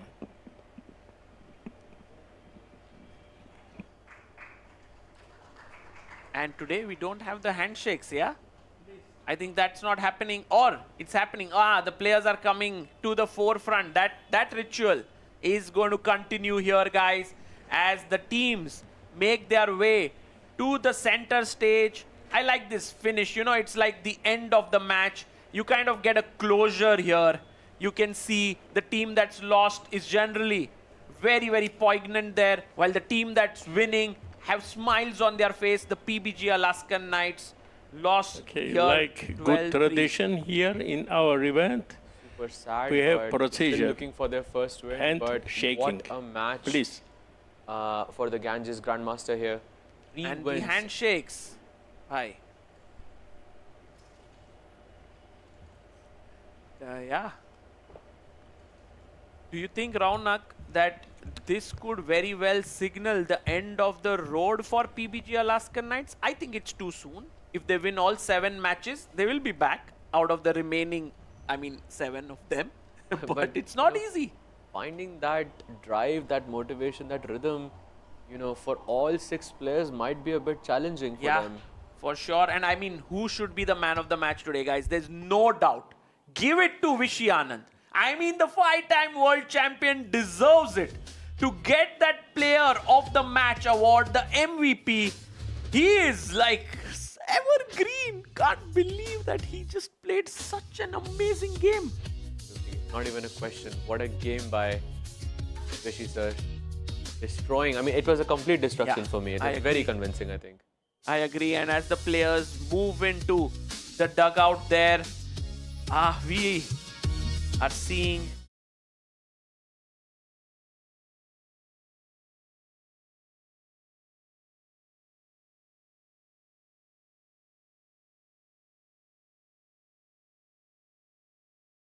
to take a short break, and on the other side, we'll be back with more action.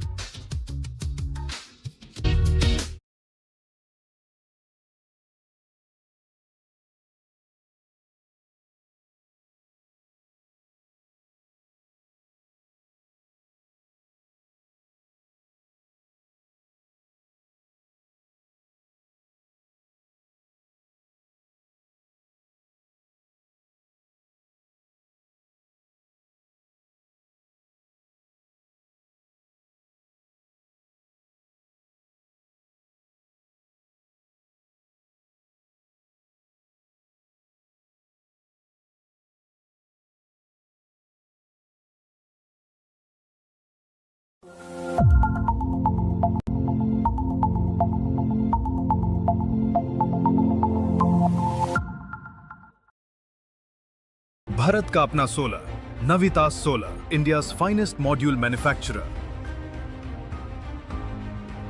We bring the power behind every winning move. जब घर में कोई किलकारी गूंजे, ये लोरी की धुन में गाती है। जीवन की आपाधापी में मन को सुकून पहुंचाती है। कोई अपना कहीं खो जाए अगर, सीने से लगाई लेती है। कला अपने भीतर ही रहती है। कला अपने भीतर ही रहती है। कला अपने भीतर ही रहती है।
Ethics Commission, World Chess Federation, Alan Atkinson, Arbiter, and Mr. Bharat Singh Chauhan, the tournament director for the coin toss.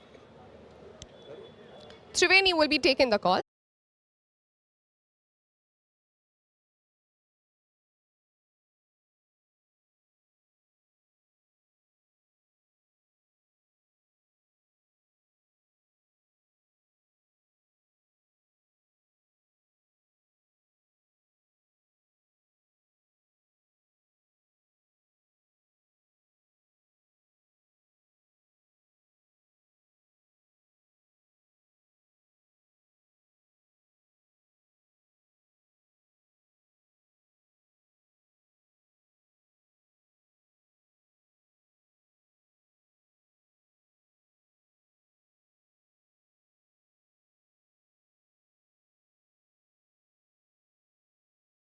Thank you. Fyers, American Gambits. It is black today. What are your thoughts? Again, we were planning to play black, so we are happy with how the toss turned out. It seems like I'm following how the Indian cricket team captains are going. Okay then. But is it going in your favor at the end? It's been mixed so far, but eventually I hope it will. All right. Any particular plans for this team? They have been winning continuously. They are the defending champions. Is the pressure on you? I think the pressure is on them. They are the defending champions after all. And we'll just look to do what we do, play to our strengths and give our best. That is the mindset that we're talking about. All the best for your game today. Thank you. The team that has picked white is also the team that has won the toss. Triveni Continental Kings won the toss. Pick white. Love that. Srinath there, Grandmaster Srinath, feeling a little bit like Rohit Sharma with the toss results that they've been having. Yet to win a toss here at the Global Chess League. Has to start with the black pieces for his team, which means that on the top board we'll have Hikaru versus Alireza. We'll of course get to all of that action where Hikaru will start with the black pieces for the Fyers American Gambits. Sagar, what did you make of that decision? Van Valley choosing to start with white after winning a toss. Did they take inspiration with what just happened with Ganges Grandmasters? I think I'm really inspired by Sahaj's point, and I also remember my India-USA match where we went to play in Texas and we were all playing with black pieces and India lost 5-0 to USA. I just know that if you have the white pieces, the team is not in good form. It really helps, but the Triveni Continental Kings are in good form. So they could choose any color, I think, and they would do well. But I think it's a good decision. It's a very important game for them against the American Gambits team. Well, when you're in form, perhaps little else matters. But coming to you on this, Sahaj, for the Fyers American Gambit, starting with the black pieces, how do you think they're feeling about their chances?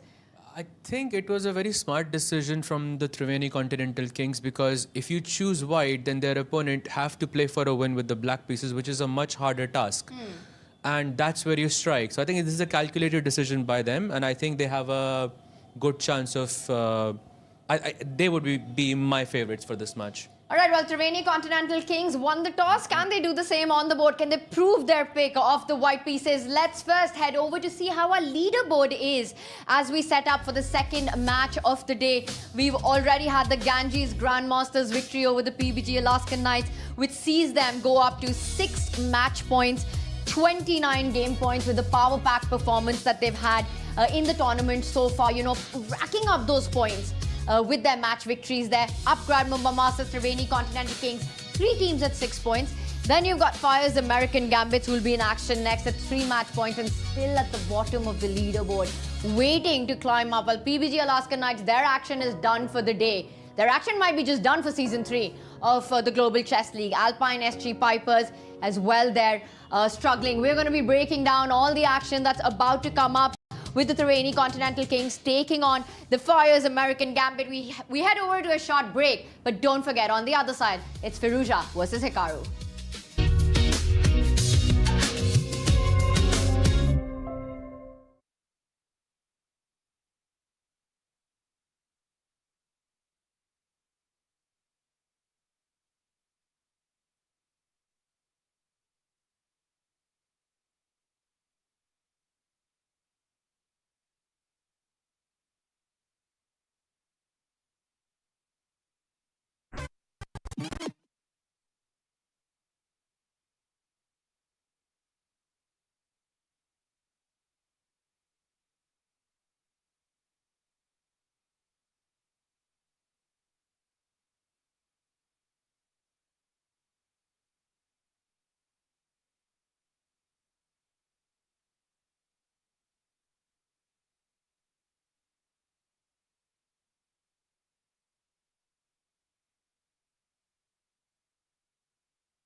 Not just for all of us, but for Ganges Grandmasters getting a 12-3 victory against the PBG Alaskan Knights. Something I think none of us expected, Sagar. How are you feeling and what do you think was the highlight for you in that matchup?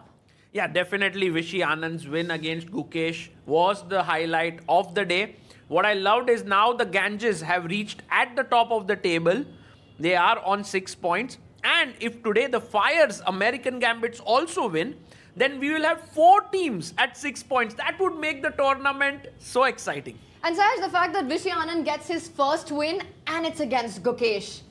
Exactly. I mean, at this point, I think Vishy is back in flow, and this is exactly what his team needs. Well, there is more chess action coming up, and of course, it's been a celebration of chess here at the Royal Opera House, and one man behind all of it is Gaurav Rakshit, Commissioner of Global Chess League, and he's with Arohi right now. In Mumbai, as we say, the mahal at the Tech Mahindra Global Chess League happening here at the Royal Opera House in Mumbai is insane. And the only way that you will know about it is if you come here. But, you know, since yesterday, I've seen certain changes here. And who's the best person to ask about all of that? The person standing right next to me is Gaurav Rakshit, the Commissioner, Tech Mahindra Global Chess League. I see quite a few changes that have happened today. Tell me more about it. So I think what we've tried today is a different arrangement of the broadcast. We had a really nice vibe at our venue, and we had our commentators in the open, and I think the audiences loved it. But we were getting a lot of feedback online that the streams are picking up sounds from the traffic.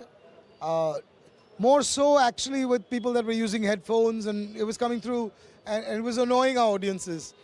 So it was a call that we had to take to try a different route. We've set up a studio in a remote location, which is quiet, and we're trying that today. We still have our old setup. I think what we're going to go for is to try and get the best of both worlds, because one of the things that's changed today is that we're not getting as much ambient sound onto the stream. But as you can see, what's also changed is we don't have the same madness and energy on our fan zone as we had. It's still fairly vibrant, and it's nice because we've got this massive screen where they can see what's happening and they can see their favorite commentators. But both from their perspectives and the commentators' perspectives themselves, Tanya was telling me that the energy is a little different.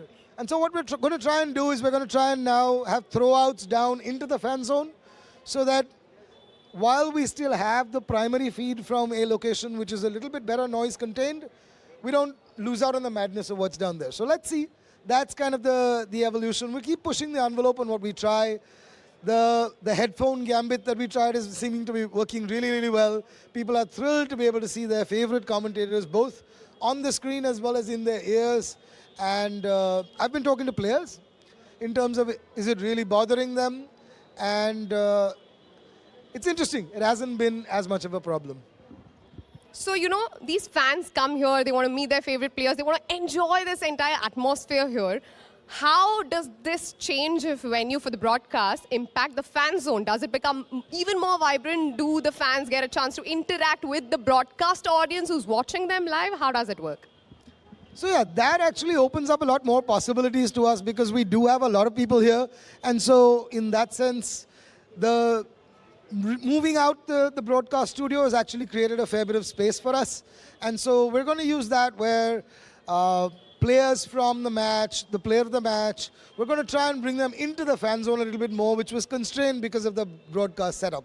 So a lot of that is actually positive in terms of how we go ahead. So let's see, we'll keep building, and I know that, you know, sometimes people worry about whether we'll take offense to what they're saying about us on social. We're listening, we care that you care enough to tell us how to get better, and we'll keep doing that and give you the kind of stream that you truly deserve. So that's on us. I think this is going to be an experience of a lifetime for all those chess fans who would want to come here, experience the vibrant environment and also meet their fans. Tell me this. This we're talking about the fan zone outside arena. How about the arena inside? What is so special about that? Somebody who's come to watch the game. How is it going to be an add-on for them if they come here and watch it?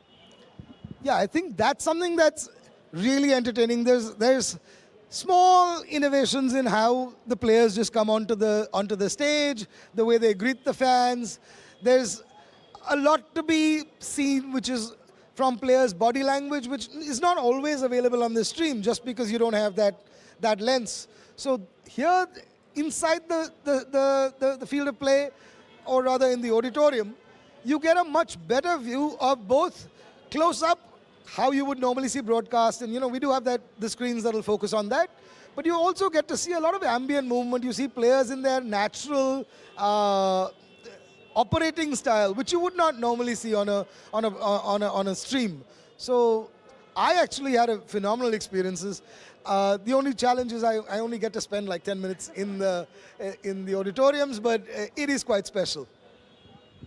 You know what? After this, I'm going to head right inside in the auditorium, sit there for at least one game and experience that everything that the league has done for making the audiences more involved in the game when they're in the auditorium. But thank you so much for joining us. Thank you so much for making all the people who are viewing this at home, convincing them to come here. I'm sure we're going to have 10x more crowd from tomorrow. Thank you so much.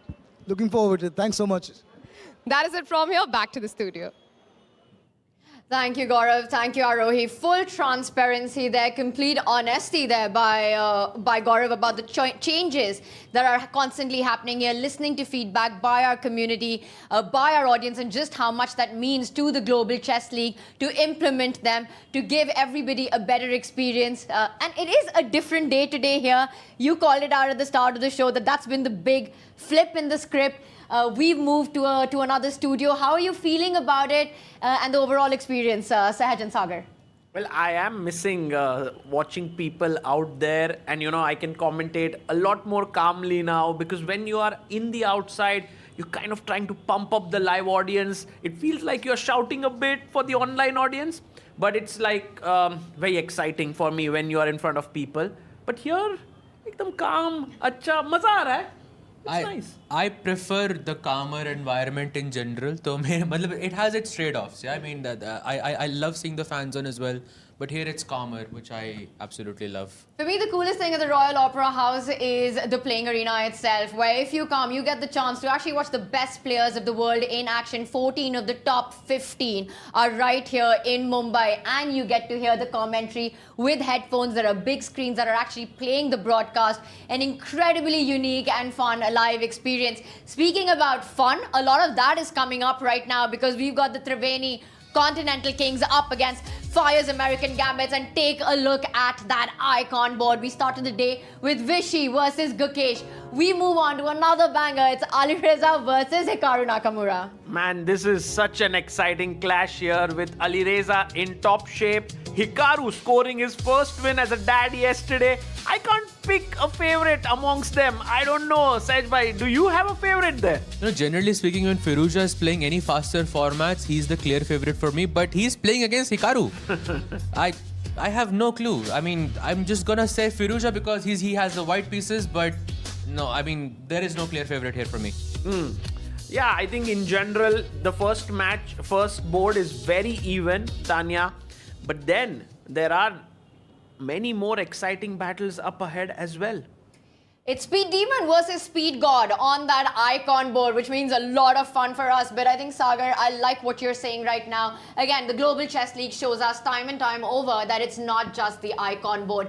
Top to bottom, you need consistency. You need your other players to really show up for the team. Triveni Continental Kings has been doing it from the start. Alireza defeating Fabiano, defeating Gukesh. He's up against Hikaru. But it's not just him. Let's move on to Vishy. He's playing against Artemiev. I mean, Vishy, we spoke about Sindarov. Let's not forget, runners-up at the World Cup. Performance at the GCL so far, incredibly great. What are you expecting from him as he faces Artemiev? I think, and a candidate player as well. I mean, and he's playing with the white pieces as well. For me, he's a favorite on this board against Artemiev.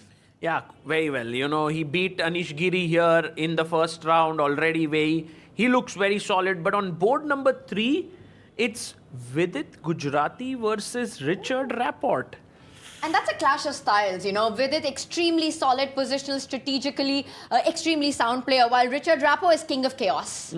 Exactly. But the color with the white pieces again will get to drive the game. So I'm expecting Vidit to just hold the fort down, and even I think making a draw with on this board would not be a bad result for them. Right.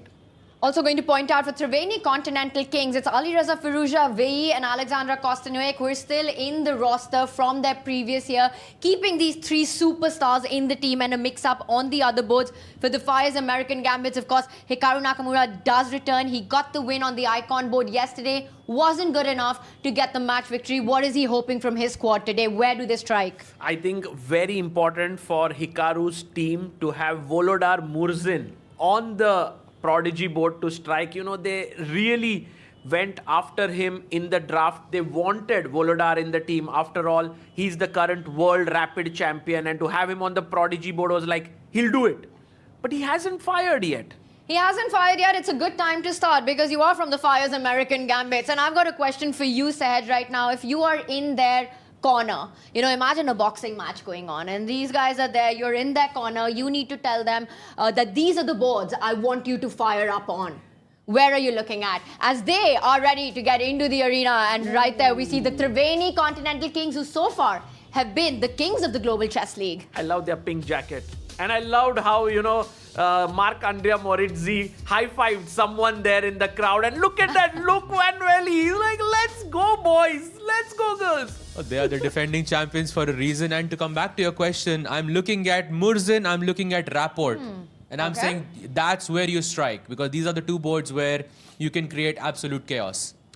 And you know, that would actually, because they're playing black with 4 points, actually give them those much needed 8. Might almost be very difficult to surpass that. So you're looking at Rapport taking on Vidit, Murzin taking on Morizzi. What are you telling the Triveni Continental Kings? Zuziner, my very strong player. She already beat yesterday Katrina Lagno from a lost position. I think she's the MVP of the team. Right now, the visuals we saw with Leo Van Valley, the team captain, the team coach coming out, fist pumping towards the fans. You know, he's saying, we've got 2 match victories. Don't worry, the 3rd one's coming up. What do you make of this clash? Overall, is there a favorite on paper right now? Is this form that Triveni Continental Kings is showing, are they unstoppable?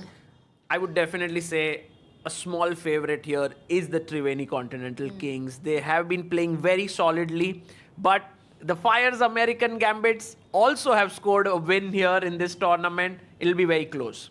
For me, it's, I think, board 2, which is Vishy versus Artemiev, and I think Vishy should be the favorite here with the white pieces. And, okay, you can also say Kostanyuk versus Inyats, for sure, should be a favorite as well for me. We have the team, the Fyers American Gambits, getting in with the captain, Srinath Narayanan. Very different vibe though, you know, it feels like a lot more serious there, locked into this battle that's about to come up. No smiles, no fist pumps, as we saw by the Triveni Continental Kings. Fyers American Gambits, they know that if they get the job done, the tournament is wide open then. Right, and I think Triveni Continental Kings are on such a high right now that if Fyers American Gambits manages to hold them, it can really kind of confuse the team that's Triveni, you know, like, so this could be a very crucial game in this entire tournament.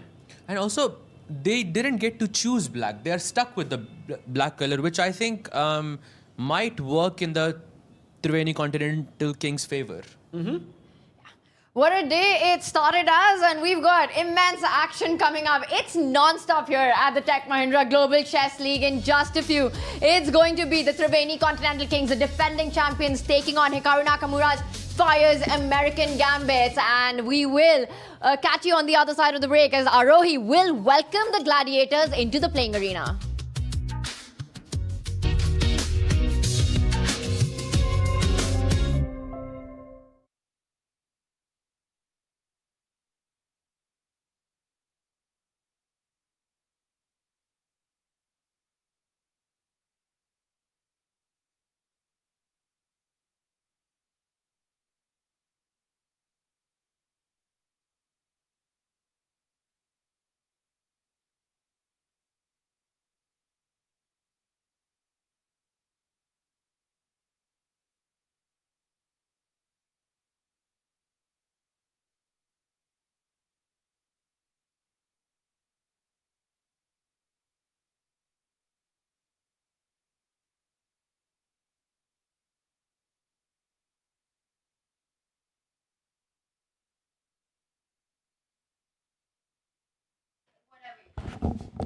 पीछे का vibe नहीं पता चल रहा।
Let us welcome the first team of this match, the Undisputed Kings, the Global Chess League royalty.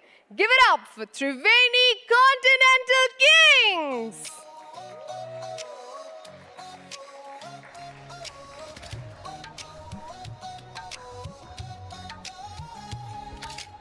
Spotlights burning through the night, legends stepping into the light.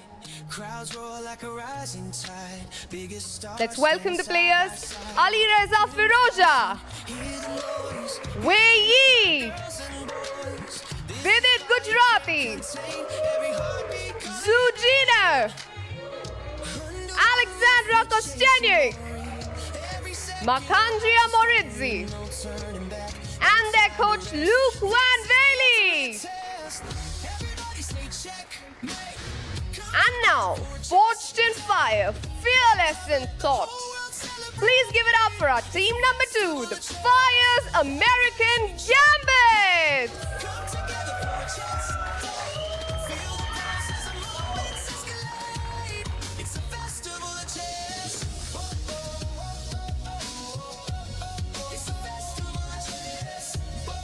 With their icon player Hikaru Nakamura, Vladislav Artemiev, Richard Rapport, two-time Women's World Blitz champion Bibisara Asaubayeva, Theodora Inyats, the reigning World Rapid champion Volodar Murzin, and their coach GM Srinath. Please give it up for the two teams who will be playing in match number 8. Thank you so much. All the best. And now for the first move, may I please call upon Ms. Archana Vemalupalli, Corporate VP, Global Commercial Sales, AMT, along with Mr. Bharat Singh Chauhan, the Tournament Director.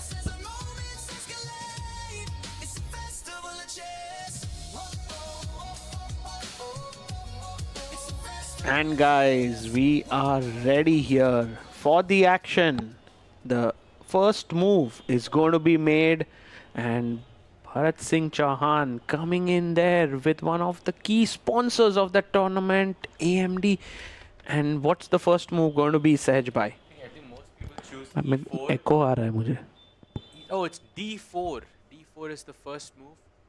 I think Ali Reza might go for this as well. You never know. Yeah, but the first move is going to be played here in the game between Zujiner and Bibisara. And we begin. It's pawn to D4. And Kostenyuk versus Theodora Inyat. E4 over there. Wow, both players super strong. By the way, London's system has been played by Zujin, and I'm a long-term fan of this opening with the white pieces. I think a great choice by Zujin in this time format. Her opponent plays d6. Usually d5 pe aata hai pawn yahan pe. Yeah, she plays d6. She goes for the King's Indian setup here with g6 and bishop g7. And right now, this one is looking very early days, but very interesting opening here. I see. Yeah, bishop. Actually, I have written a course on this exact same position before, and bishop h2 pe or bishop e2 pe rakhna hota hai basically. Right, and right now with castles happening, let's go to the other game that is between Koschenyuk and Theodora. We have the Scotch opening on the board. Let's go to the next board here. Yes. And there we have a handshake between Wei Yi and Vladislav Artemiev. Wow. And Vidit Gujarati versus Richard Rapport. I'm pretty sure Vidit goes d4. Yes, Absolutely. He plays d4. Best by test, you have to be solid against a guy like Rapport, and I think d4 is a great choice by Vidit. He's staying, he's keeping his the situation in his wheelhouse, and as Rapport plays e6. So pawn to c4, and now he's played c5, and we see the move d5 being played. What a interesting opening Richard Rapport has chosen. He's going for the Benoni setup. By also g6. What is g6 in this position? You know Rapport is, you know, that wo jo team ka talk hua hoga na. Smile kar raha hai. Ali Reza is like, bhai kya khel raha hai bhai? Hikaru bhi udhar dekh raha hai. Like, what's going on? They know exactly this is where, you know, they can strike, because Rapport is a beast when it comes to faster formats, and rightfully so. But taking risks against Vidit is not the smartest of ideas, as the board number 1 has begun. We have Marc-Andrea Morizzi and Molodar Murzin on the junior board. Let's go to the top board. We have the Queen's Gambit accepted. If we take it from the start, it was d4, d5, c4, pawn takes, pawn to e4, and now bishop takes c4. Bishop comes out to f5. And this is the live board position here, Sahaj Bhai. You know, I think Hikaru has this habit of choosing sort of offbeat openings with the black pieces, and this is another example of that. Like bishop f5 has been played a total of 94 times so far, and the best move was around 1500 times. So this is like not such a known move for Alireza here. I think Hikaru has come here with a bag full of new ideas. Look at them. He makes his opening moves, and then he goes and checks other games. This is amazing what Hikaru does. He already won his last game against MVL. Will he take down another icon on board number 1 here? Not easy. I mean, it's not easy for sure, but he's on the right track. So far, he has spent just 5 seconds and he's walking around. He's not even on the board.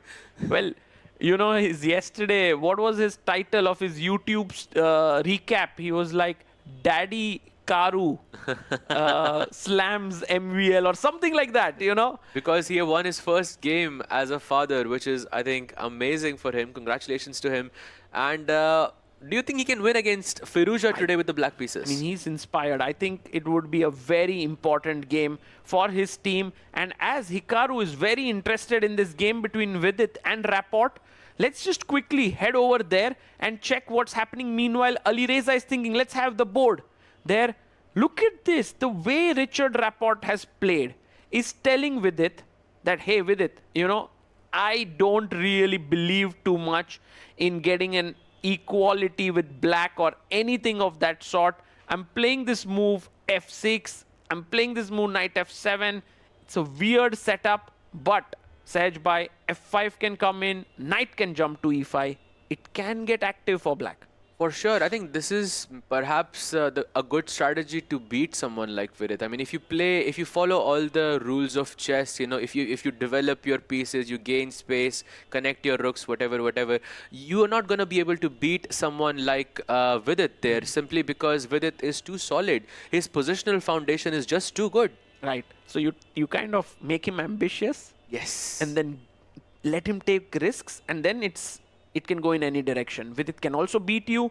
You can also win here. So this is a very interesting game. We'll keep an eye on this one. I do feel white is slightly better. Let's go to board number 2. Vei versus Vladislav Artemiev.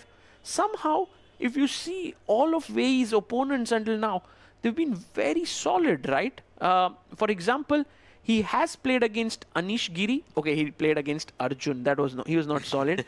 But now Artemiev. No, Arjun did try to beat him yesterday, but I think Vei was just too solid for Arjun. And today, I think he's the one who has to be pushing for the win against Artemiev. But let's see whether he's able to do that as he goes bishop to b4, pinning that knight on c3 and targeting that pawn on d5. Yeah, somehow, I mean, Vei needs to get this edge, but beating Artemiev is super difficult.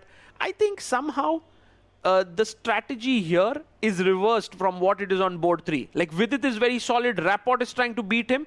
Artemiev here is very solid, and Vei has to try and beat him.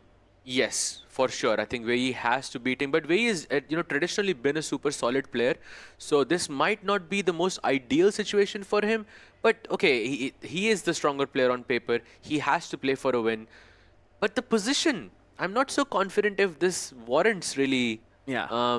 It's not going to be like a huge edge or anything for white, but what is going to be very exciting is the game Firouzja versus Hikaru. Look at the moves coming in. If we can go to the icon board. Harshit bhai, Sahaj bhai. Bishop f5, knight c3, and he plays knight b6. There was an opportunity to go knight b4, trying to check, but knight b6, e6? What the hell?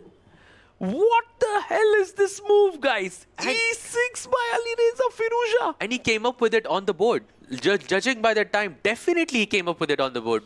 What? What the hell? And Hikaru responds instantly, taking the knight. Check. Knight c6, ef, king f7, queen c4 and e6. All of Hikaru's prep. He's walking around. Bhai, Hikaru kya preparation karke aaya hai? Tell me, Sahaj bhai. If you become a father, you definitely are going to invest some time and, you have many more responsibilities. But Hikaru, how is he so well prepared?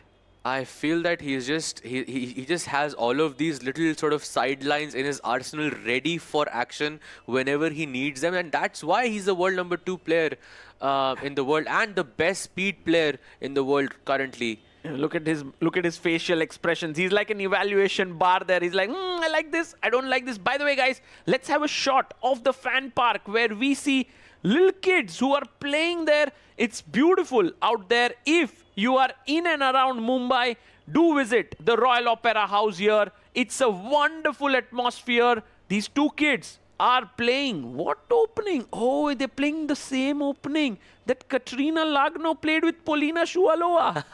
That did not turn out well for Lagno there. So hopefully, he can fight back with the black pieces here. But yes, going back to the game, Hikaru plays rook to f8 and going for artificial castling. Yeah, I think what's working out for Hikaru tremendously is the time on the clock. He's coming back. He's making his moves. Look at that. He sits down.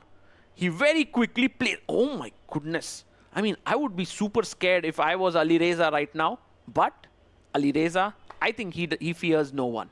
I feel that the less time Alireza has, the stronger he becomes. I keep thinking of that time when he was playing against Gukesh, and he handed Gukesh his only loss in the candidates when Gukesh had some, Alireza had some less than a minute on the clock, and he managed to play 12 moves and still was able to beat Gukesh out of that situation. That was insane. He's so good there, and look at the Hikaru expressions. He's looking up there. He's not focusing on the board. He's trying to recollect his analysis. Let's go to Vidit Gujarati versus Richard Rapport. The reason why I say this is because Black's position already starts to look slightly preferable here, Sahaj bhai.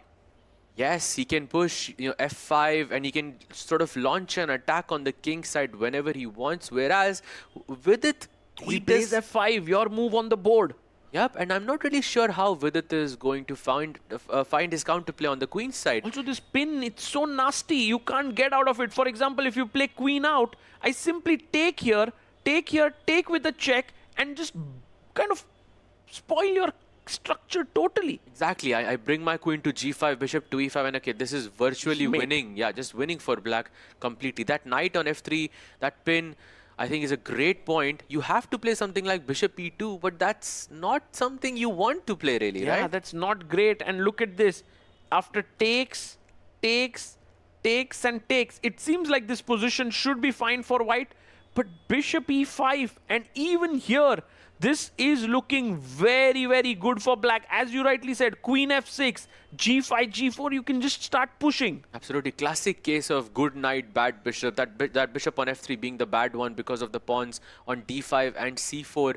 I think this is looking a bit worrisome for Vidit. True. And Rapport can keep his bishop here, keep the pin going. So this one, good news. And he plays it. Fire American Gambits doing well in this position, Fyers American Gambits. And let's go to the board, the junior board, the prodigy board, where we have Marc-Andrea Morizzi, who's starting to put pressure on Volodar Murzin here in a very, very nice Sicilian position. I'm not really sure who is playing for a win in this scenario, because white has this attack on the king side with g5, h4, f4 also incoming, but black has this nice setup on the queen side with the knights on e5 and c5 and maybe some b4 break at the right time.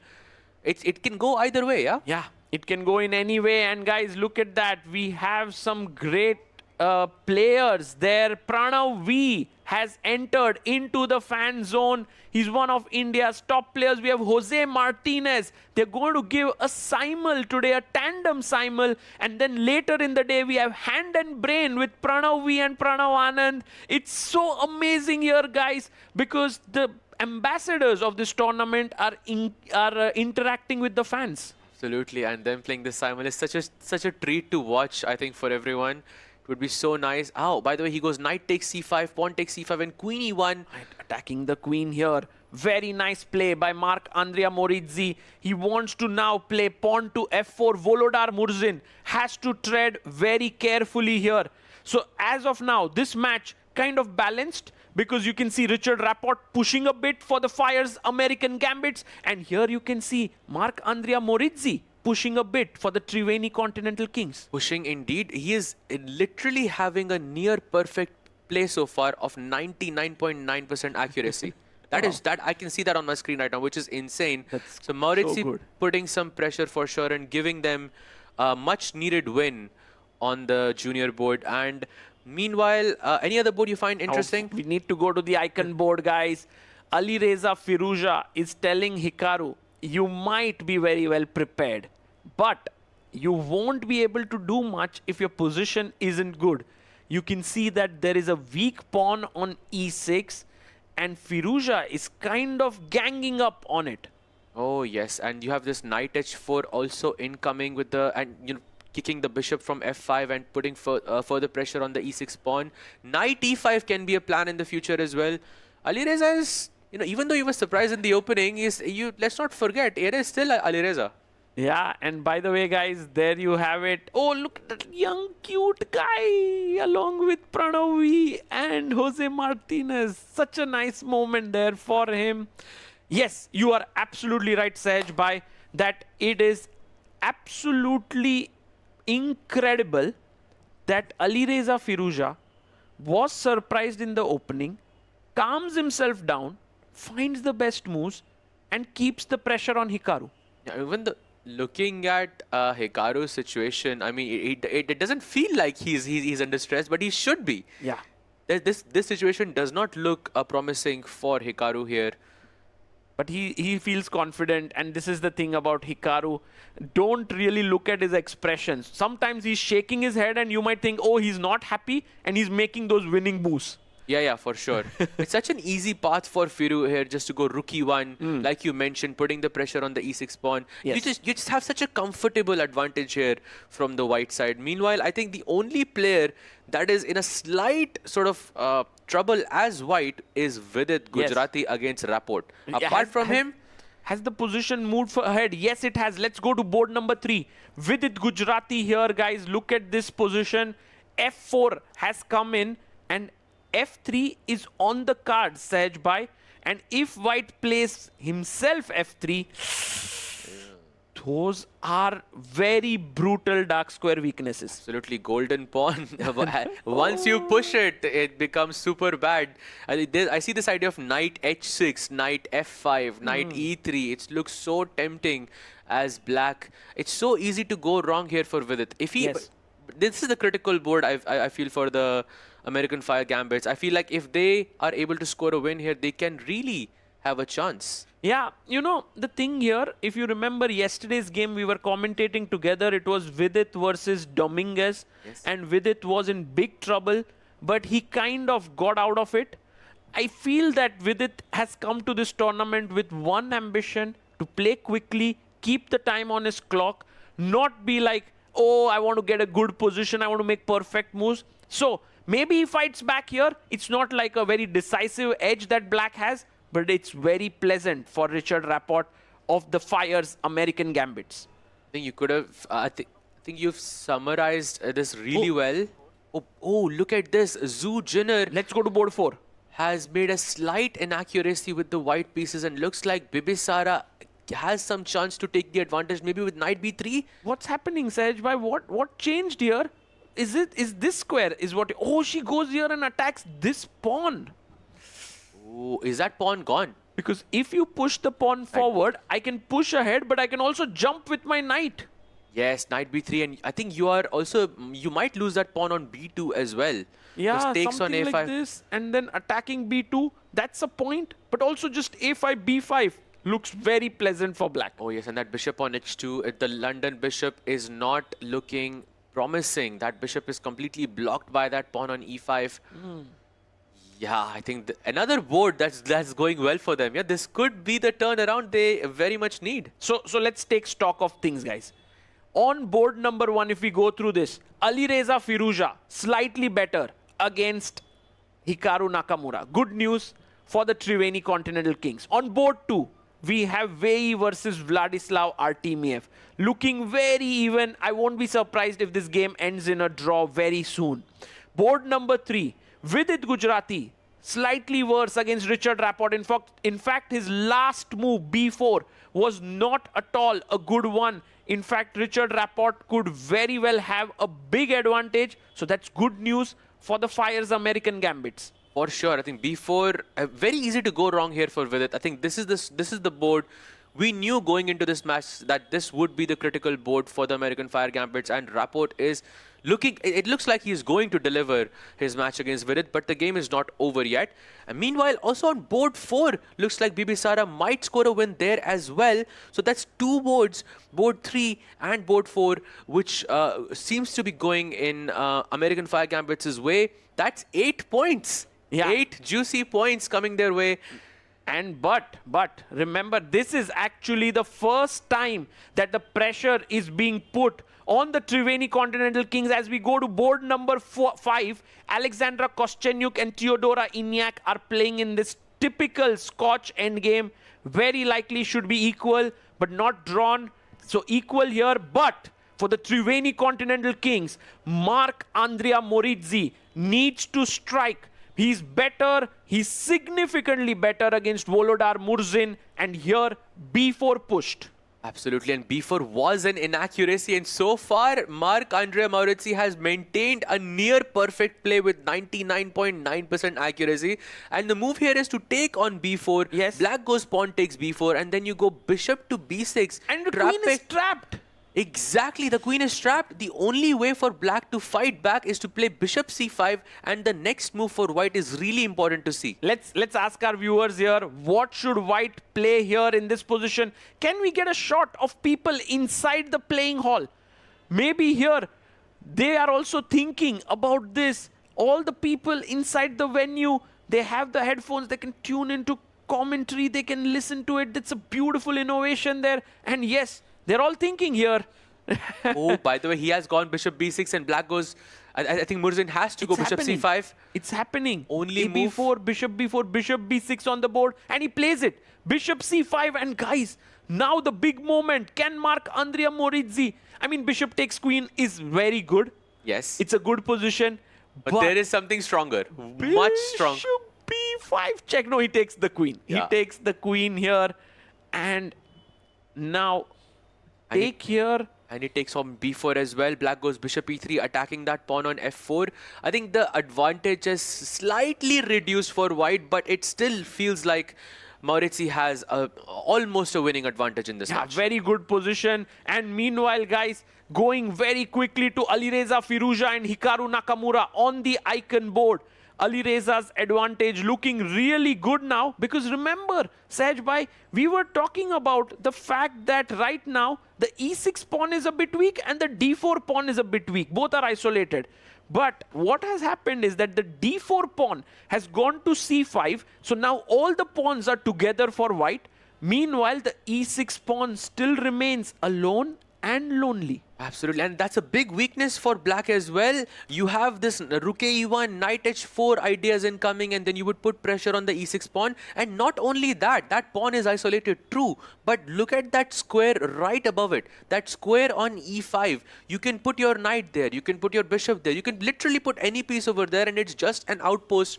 And I think this is where Hikaru is going to suffer. He might be able to defend this, but he's definitely going to suffer here. I agree. And this one, the Fyers American Gambits need to really get Hikaru to hold this one, because imagine if on board 1 and board 6, the Triveni Continental Kings strike. But on the other boards, somehow Viditev is able to hold himself, or Zuzhiner, who's very capable of saving stuff. They will get the win in the Triveni Continental Kings. Oh yes, imagine board 1, board 6 wins, and board 3 and board 4 do not. I mean, that can be such a close match. By the way, a huge mistake here by Hikaru. It seems like Alireza Firouzja now has a big move that's coming. What do you think here? Sahaj bhai, is there something that's coming in your mind? I feel just you don't have to do anything crazy here. I would go rook e1. Just simple move. That's my rook. I mean, it's the only undeveloped piece in the position. I just want to attack the pawn on e6, and that's it. Yes. And right now, look at this. The atmosphere in the playing hall is so tense. But what's happening in the fan zone? Let's go to Arohi. Oh, there is an exceptional game going on right inside, but here we have some young fans and some old ones as well. Guys, we have a match going on between the Triveni Continental Kings and the Fyers American Gambits. Who do you think is taking this one home? Triveni Continental Kings. All right, some fans in the house, but we have young Hian here. How are you? I'm fine. How are you? Oh, that's so sweet. I'm really good. Thank you so much. How are you enjoying today? Tell me that. I'm like feeling very glad today because my favorite player Vishwanathan Anand has won against Gukesh Domara Amojo. Wow, you're a Vishy fan, are you? Yes. For how long have you been playing chess? I am playing chess since I was 4 years old. And how old are you now? I am currently 11 years old. Wow, what if you get a chance to play against Vishy? Obviously, I will play against him. And will you win? Not sure. I like the honesty. But tell me this, you're watching this game from the fan zone. How do you think this setup looks? It looks perfect for this tournament. So cute. You've been watching the game here? Yes, currently. Yes? Okay, then I hope that you get to play against Vishy. Did you meet him today? Yes, I saw him, but did not meet with him. Okay, all right. Come back again, and I'm sure you'll get to meet him before this tournament ends. But thank you so much for coming here. Thank you. All right, back to you. Such a sweet kid there. So cute answers to the point. He's like Alireza Firouzja, yeah? Like Firouzja's pointed moves on the board. That kid is giving those pointed answers off the board. B5 coming in now. Sahaj bhai, I still think Hikaru is under some pressure here. Yeah, I think big pressure. for Hikaru. B5, also that, you know, loosening up that E5 square we were talking about earlier. But kuch abhi fatafat karne ka zarurat nahi. You can also play a move like King H2. Matlab slow moves. Like very slow moves because he can't do much. Kill diya. Firuza is like, no slow moves. I'm going all in. B5 is on the board. Alireza Firuza is pressing here.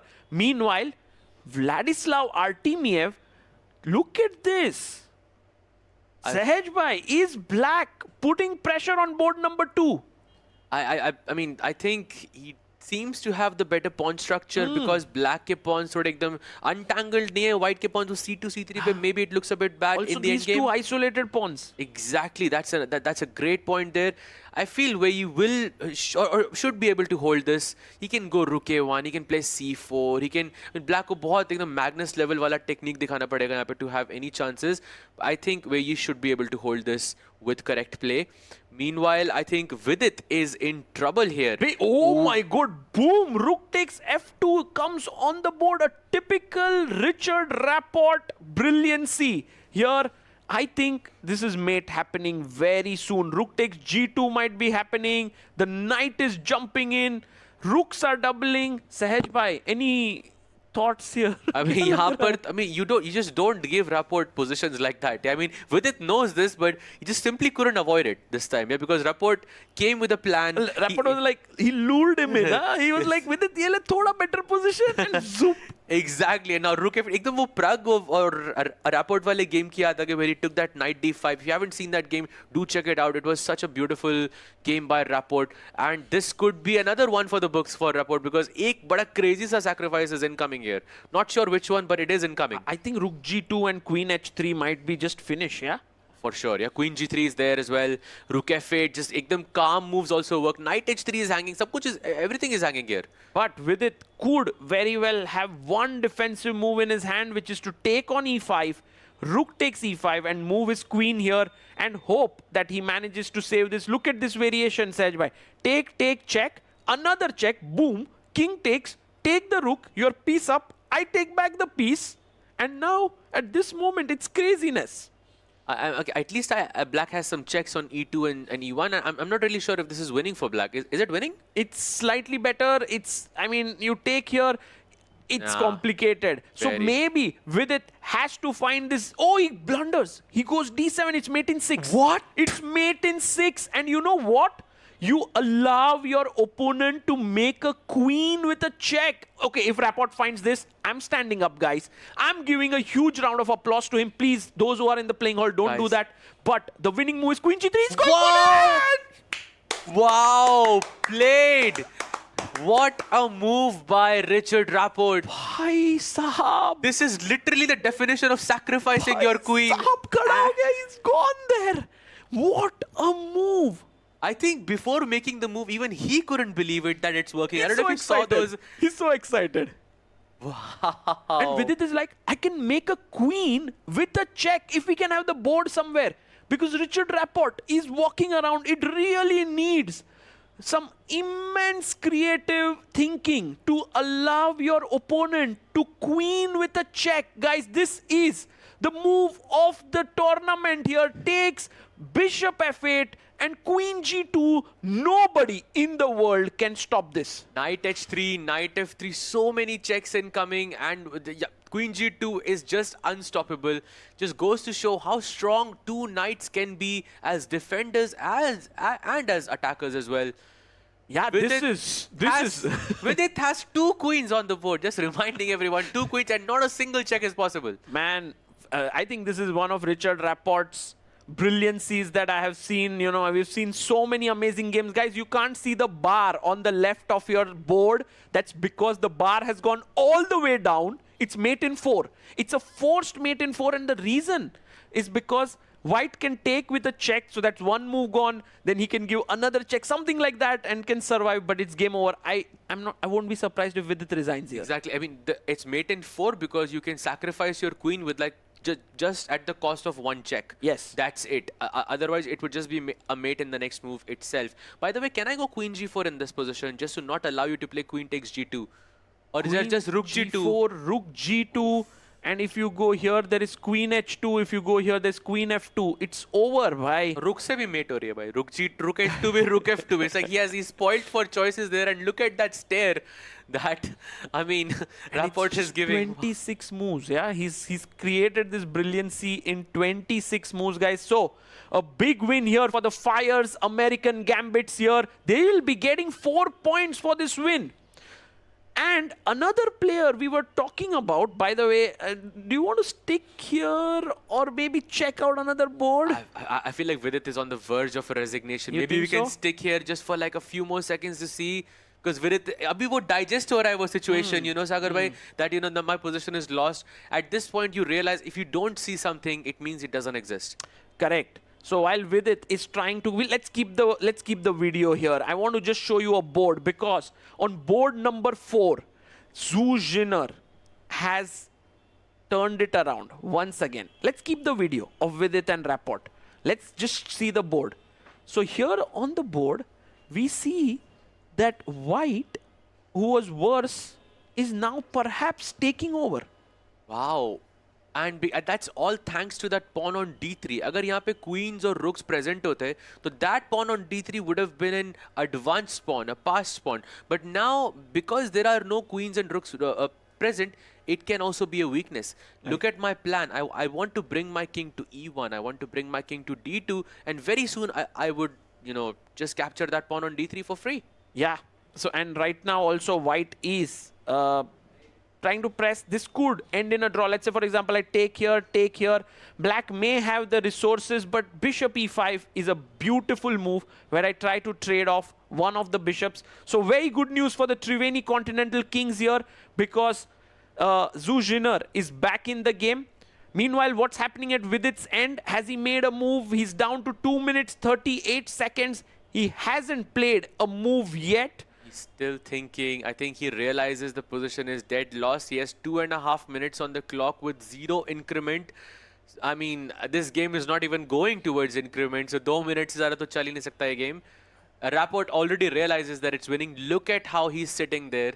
That's a sign of, you know, ab game khatam ho gaya hai. Yes. I have already won. And you know what Vidit is doing? I think he's doing something very smart. He's not resigning because that means that his other teammates till that point don't know whether he's going to lose or win. They still think he's in the game. And that really gives confidence to the other players that, okay, the score is right now 0-0. Yes, So it's a smart move. You know, stay there. Don't resign too soon. Play, maybe let your time go down and then you could resign. So very interesting team dynamics being shown there by Vidit. Let's go to Alireza Firouzja and Hikaru Nakamura on the icon board. Queen a5 played here by Firouzja. Opposite colored bishop Sahaj Bhai. Dark squared bishop for white, light squared bishop for black.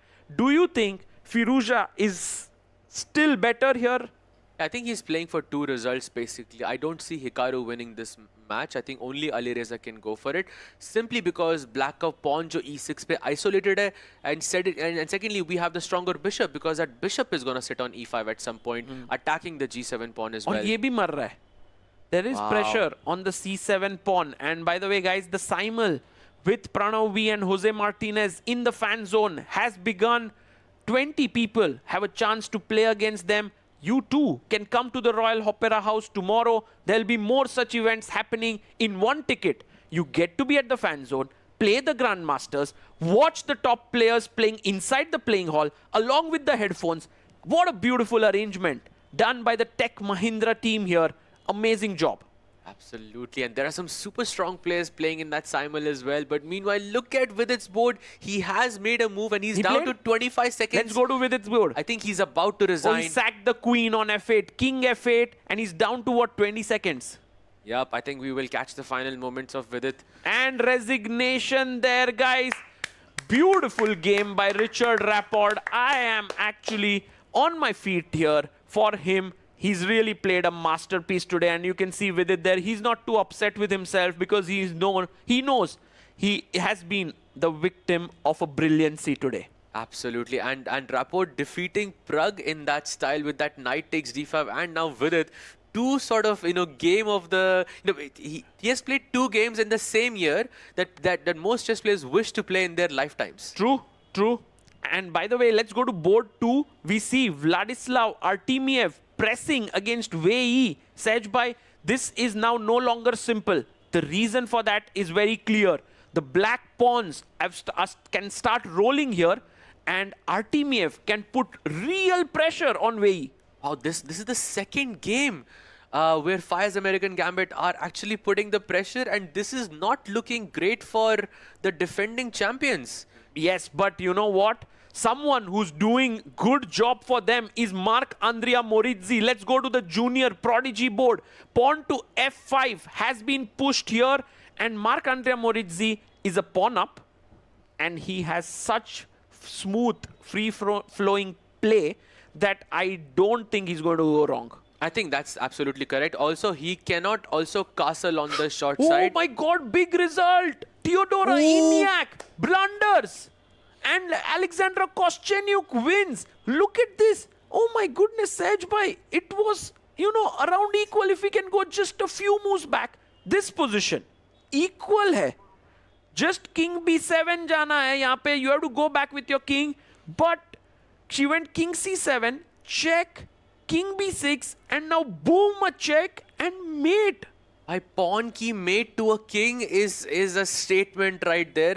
I'm not sure what Inya sort of didn't see, because अब b4 पहले भी खेल सकते थे. I think she was very low on time. Yeah. She was very low on time, and that was the reason the match is getting so exciting.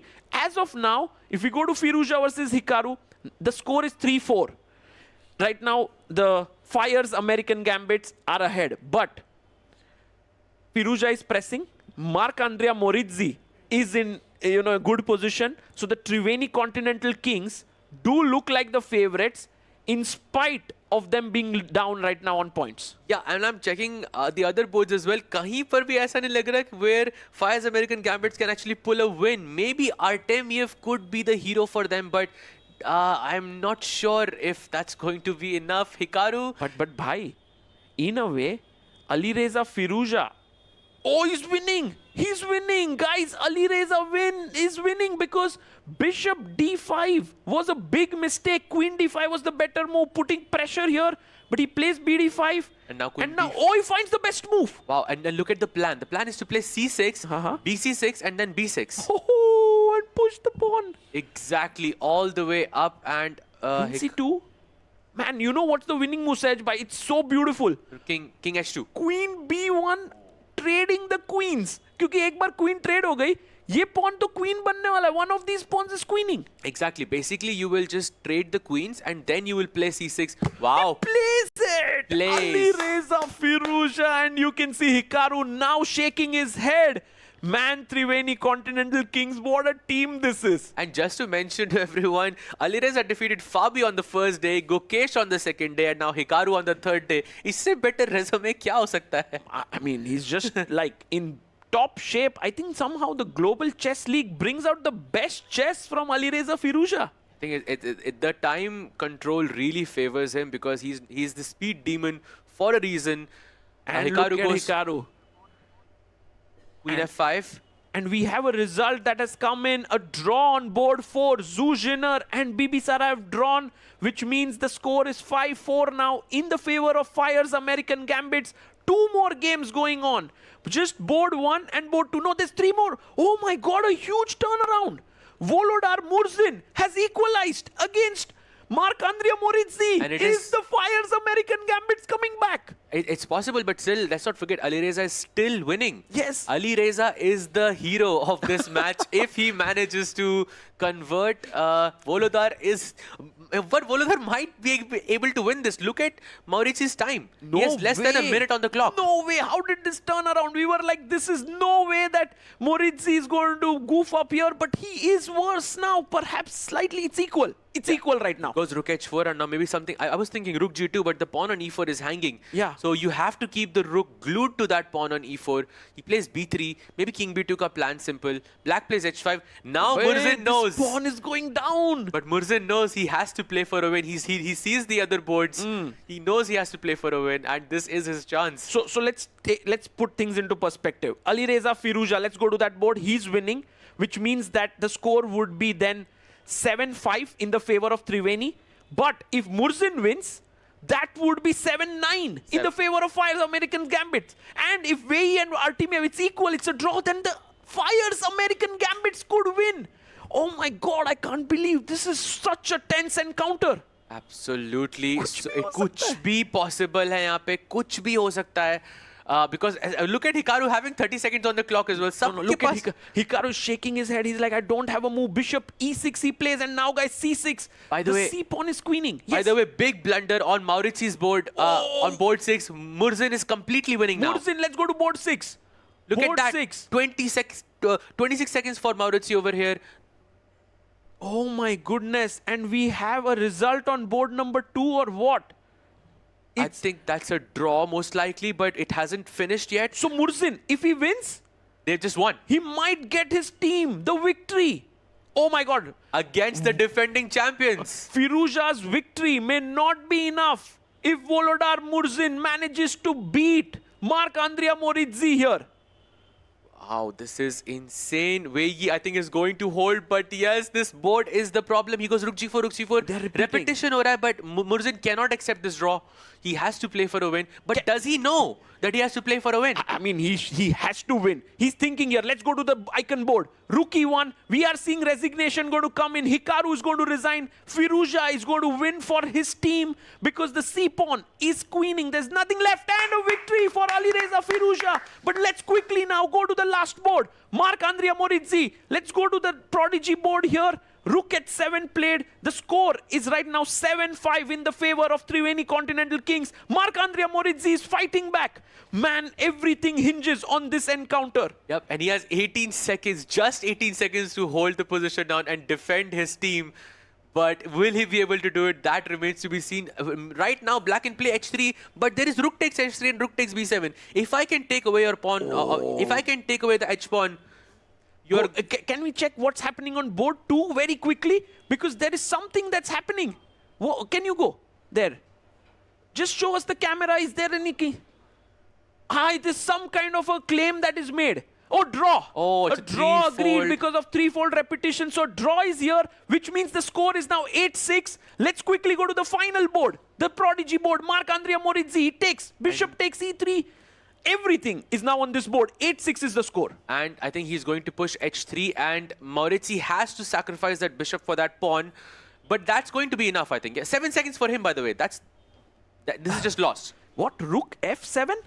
That's such an ambitious move. He's not going after the bishop. He wants to take this pawn and that pawn. Ooh, rook b4 is a blunder. I think there's rook g7 incoming, attacking that. a5 pehle. By a5 kill to king d8. I think, guys, Volodar Murzin hasn't struck gold in this tournament, but he will strike big here by beating the Triveni Continental Kings here. Look at how calm he is, by the way. Oh, he wins it! And the Fyers American Gambits have pulled through. What a match this is! 4 points to them. The scoreline is 10-8. Man, Triveni Continental Kings lose their first match in this one. What a nerve-wracking encounter that was. Wow, world rapid champion for a reason. Man, he played so well, and Marc-Andrea Morizzi, he would be upset at himself. He was winning. If he would have won the game, that would have been a victory by a huge margin. And there you can see Alireza Firuza, Vidit, Koschenyuk, all of them shaking their heads. They were like, we were winning.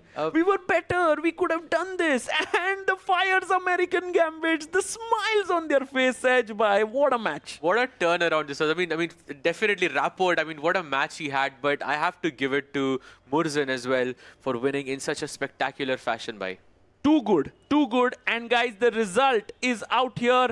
The Triveni Continental Kings get their first defeat. The Fyers American Gambits move to 6 points, and definitely the man of the match. There's no doubt for it. Richard Rapport has to get it. I mean, even if his team had lost, we would have given him the MVP of the match for his moves. This might be the most difficult man of the match because there is one who had 2 queens on the board. Yes. One which had a pawn checkmate, and then one who delivered when it mattered the most. So how do you choose between the 3? But of course, Rapport had the most beautiful, game, out of all of them. Most beautiful, Sej, by, I think. And there you see the team of Triveni Continental Kings. Alireza, you can see him. He's won his game. He's beaten Hikaru. He's beaten such a strong player. But there's this look on his face that our team didn't win. Meanwhile, the American Gambits, the Fyers American Gambits there, Murzin is like, yeah, I mean, you know what? I was just lost. I mean, I was just making moves.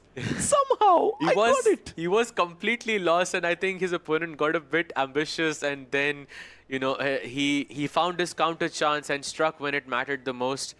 And I think Maurizio he must not be happy with this, yeah? Yeah, I agree with you. I think Marc-Andrea Maurizio, there you can see him in the background there along with Zuziner. They're just standing there quite lost in thought.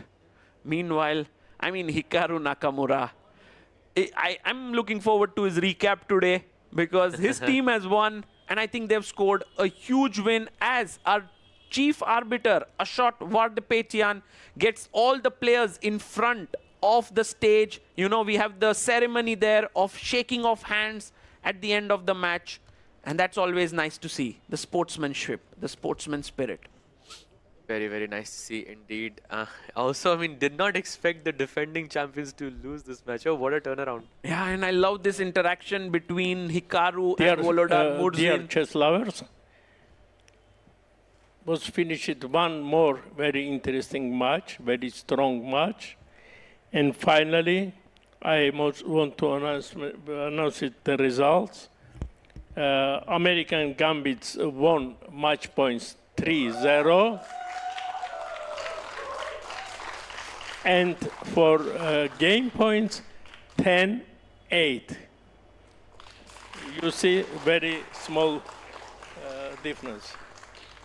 Congratulate to winner and to spectators, please come after half an hour to next match.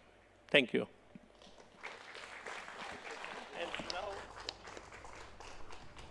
And the shaking of hands there of all the players with each other. Oh, some of the players are leaving. No, you have to come back.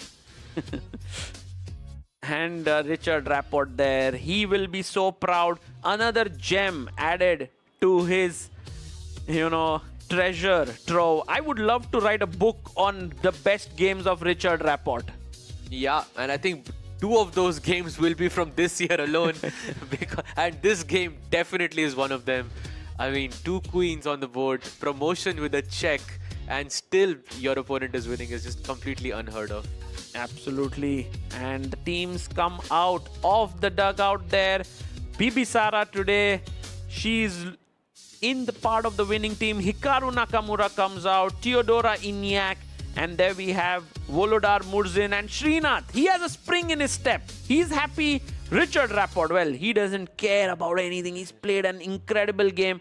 And the Triveni Continental Kings have a little bit of a disappointment on their face, but I think they should be happy about the fact that they're playing so well, and they just come back tomorrow and play the way they have been doing so. I mean, their icon is just an icon, yeah? He's just delivered 3 wins in a row against the best players in the world. Yes, and this is the score line. The Fyers American Gambits have won with a score of 10-8. We go to a short break, and on the other side, we'll be back with more action.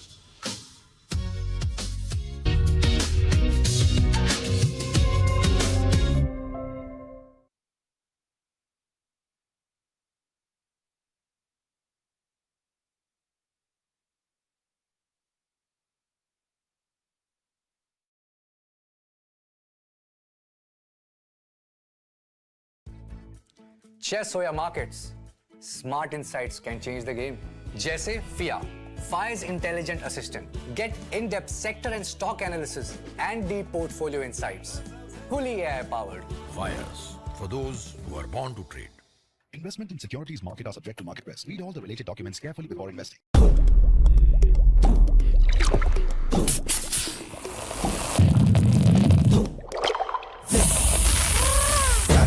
Grab it, visit, grab it, grab it, visit, grab it,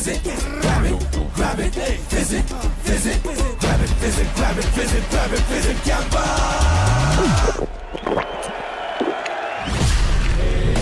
Grab the fizz. Campa wali fizz. Chess or market, जीत उन्हीं की होती है जो दूर का देख सकते हैं। Fyers एडवांस ऑप्शन चेन और 50 मार्केट डेप्थ के साथ मार्केट का हर मूव आपके सामने। Fyers, for those who are born to trade. Investment in securities market are subject to market risk. Read all the related documents carefully before investing.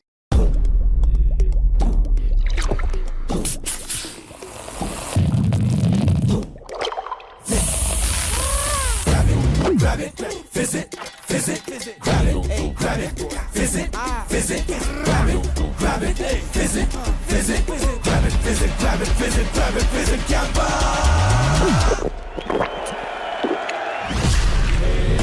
Grab the fizz. Campa wali fizz.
Congratulations. We know you are a creative player and that we saw that game today. My God. One of your best games? I hope not. I mean, it was a nice win for sure, but yeah, he was clearly not having his best day, and I kind of took advantage of that, yes. And I'm very happy that after yesterday, even kind of my opponent played a very nice game, and that was kind of important for the team. Both Volodar and I could, strike back and kind of redeem ourselves a little bit, yes. we have to talk about that queen sacrifice. I mean, the people who were watching it, I could hear in the fan zone people go woo on that one. What were your thoughts on that? Yeah, I mean, in a way, mathematically speaking, it might have been the most material I lost with one move because I lose a rook and he gets an extra queen, right? Yeah. But, okay, objectively speaking, it was kind of a simple calculation, so I was more excited in an aesthetic way than in a way that maybe I'm missing something. Yeah, this was kind of, I still managed to calculate this one, yeah. You know, it was a close win, 10-8, and it got decided on the last board. Was Murzin aware that all of y'all were waiting for him to get done, and then the win and the loss would have been decided? Well, I don't know if he was aware, but he did very well, so it doesn't matter, yeah. Well, one thing is for sure, all of y'all looked super calm throughout it all. Most of y'all were actually going around watching other games. But congratulations on this incredible player of the game. Hope to see you soon. Yeah, me too. Thank you. Thank you so much. That is it from the presentation ceremony. We'll be back with another cracker of a game. And what a stunning game that was. And a beautiful finish there by Richard Rappo, getting that very important win against Vidit Gujarati. And finally, the Fire American Gambit take down the so far, well, not so far anymore, but the ones who hadn't lost a single match, Triveni Continental Kings, 10-8, a big score. But for Richard Rappo, we have to touch upon this. It's got to be feeling good when you allow your opponent to make an extra queen on the board, but you kill their king. And also you lose your rook, he said. Like he lost like 14 points with one move. That too with a check. There was a check as well. Yeah, that's very rare. And there you see Rapport playing today very creatively, but he's so objective. He said like Vidit was the one who was not playing so well today, and so he's not like super thrilled with his game objectively, but he loves it from the aesthetic viewpoint. And that makes a lot of sense when you get the kind of end position that Richard had in his game. And you could see that expression. He was surprised by certain decisions that Vidit took early on, allowing this checkmating pattern around Vidit's king. And then this beautiful finish that played out at the very end, forcing Vidit Gujarati to resign. And very deservingly, Richard Rappo getting the player of the match in this one. And these were our results. And in fact, this is one part about the Global Chess League. Decisive games. 2 for the side playing with white, 2 for the side playing with black. But again, that 4 point, that 1 extra point difference in the scoring system is what matters. And I think Volodar Murzin, I mean, he just turned it around like crazy. He was totally lost, Sahaj bhai. We were looking at it. We thought Marc-Andrea Morizzi will never lose. It was basically a 2-result position, and Murzin found a way to win that somehow anyways. And you know, I think it was a fantastic performance by Murzin here. And I want to talk a little bit more about the scoring system as we have it, because traditionally in chess, for a win, you get 1 point. You get the same amount of points for a win regardless of the color that you're playing with. But this is what adds the spice, the secret ingredient, the secret sauce here at the Global Chess League. It's very difficult to get a win in traditional scoring system with the black pieces. So really incentivizing that fight. If you're playing black and you're able to get a win, you get a very crucial point for your team. Yeah, I love this scoring system. Actually, it's growing on to me every single edition, every single match. I think kudos to the one who has thought about it, brought it in. We loved it before. We were like, but today, just look at this. There were 2 wins for each side, but the side with the black pieces, they went through. Also, pawn ki checkmate se bhi kuch hona chahiye na fir, because we saw that today. We saw a pawn checkmate today, and we don't. This is something we never get to see, I think, in chess, and it's a treat, yeah. Yeah, it was such a beautiful checkmate by Kostyanyuk. Yeah. Well, the entire Global Chess League is one big treat for the world, for the fans of the game. And just what an innovative structure format it is to the chess world. And this is where we are. It's all about finishing at the top 2 to fight for championship in the finals. The rankings are decided by match points, which depend on the game points. You've seen the scoring structure that constantly changes with wins from white and from black. As you can see, you win a game with the black pieces. That gives you a margin over a win with white. And that's what came to be decisive in this previous round, as we saw it at the end of the match. It will be about getting those match points in to climb on the leaderboard, to get to that top 2 finish, to fight for championship. And of course, it's also the time control that really matters in this. You know, 20 minutes to start on the clock, and not until move 41 do you get that bonus time. It doesn't matter whether you're checkmating, whether you're winning, what is going on the board. You lose on the clock, you lose the game. We've seen those big turnarounds, the roller coaster of a ride that this time control brings on to these top players of the world. Absolutely. There's only one way to make a draw, which is all the boards have to make a draw, and then they take away the time control. Yeah, they take away the increment, so you cannot make a draw. Yeah, I think everything is really planned in a way that we get fighting chess, and we are getting that every single game. As a chess fan, I'm seriously thrilled at the start of every match. Yeah, and it's been awesome to watch just how these single elements put together bring on this fantastic fight on the board. Triveni Continental Kings experiencing and tasting their first defeat. Ah, and now everyone's at 6 points. So the Upgrad Mumba Masters can move ahead. But I would still not be worried for them because their icon player is just winning matches left and right. Well, that's the big one. What happens next? Is it going to be again on the icon board? It's Upgrad Mumba Masters taking on Alpine SG Pipers. And of course, to start the proceedings, we head over to Arohi for the match toss. One winning streak was broken in the last game. What remains to be seen is, can the next team continue their winning streak, or will this be the end of that as well? It is toss time between the Upgrad Mumba Masters and the Alpine SG Pipers. For the two teams, we have Hari Krishna for Upgrad Mumba Masters and Praveen Tipse for Alpine SG Pipers also joining us at the coin toss. We have Mr. Bharat Singh Chauhan, the tournament director, Alan Atkinson, the arbiter, and our guest for today, Mr. Nayan, founder and CEO, Melted Joy. Now for the toss, Mr. Praveen Tipse will be taking the call. Heads is the call. Heads. Alpine SG Pipers wins the toss, decided to play white. Thank you. Thank you so much. Yes, I'm not going to let you go so easily. White, any particular reason that plus extra 1 point for the black, it didn't make you choose that? I think it's easier to play with white, I thought, but of course you have to choose one and you can't really have strategize every decision. So I thought it was nice to choose. Yesterday I lost the toss, so I thought it was good to try this today. So no temptation there, that's good. But you're going to play against the Upgrad Mumba Masters. They are on a winning streak. Do you have some special plans for them? Well, I think this is a very strong team, and so far we haven't played as per our strength. So our focus is that we play as strongly as our strength and probably will be able to take on them. All right, all the best for the game today. Yeah, thank you. Hari Krishna, happy with black? Yes. I lost the toss, but we got the color what we wanted, so it's okay. So it's a win-win. But today you can make a statement. You can continue that winning streak. We've seen Triveni Kings lose their streak. What are the thoughts?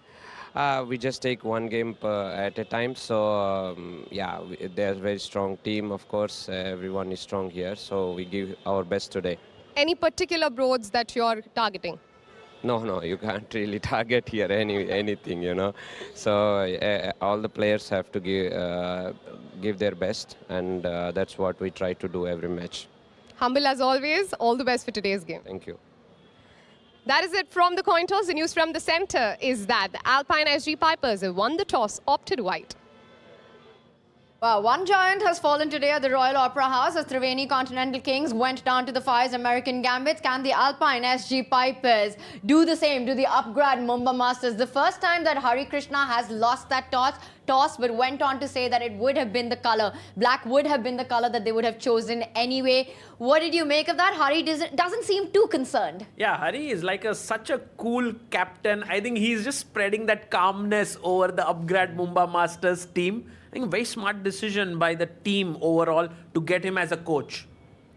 For sure, I think, yeah. And choosing black, and I think there's some reverse psychology going around with Hari as well. I'm not sure if they would have chosen the black color, but letting their opponents know that, okay, this is what we would have wanted. I think there's some reverse psychology there. But I like what Praveen Tipse did, actually. Because the Alpine SG Pipers haven't been doing great. And now, you know, you have the white pieces. It's easier to play with white. And I love where your head's at right now because I want to talk a little bit about that. Alpine SG Pipers have a star-studded team. You know, their top three boards are Fabiano Caruana, Anish Giri and Pragnananda. But yet they haven't proven themselves as a whole, as a team in this so far. And they're playing against Upgrad Mumba Masters, who've been so incredibly high on their team chemistry. How do they make their magic work? How do the Alpine SG Pipers finally sink today, Sagar? I think one of the things that has to happen today is Ho Yifan has to strike. She's playing against Koneru Hampi, not an easy opponent. But if Yifan manages to strike here, I think it will raise the morale considerably. The second thing is that Anish Giri, who generally gets really good positions, has to finish them. He has to score that win.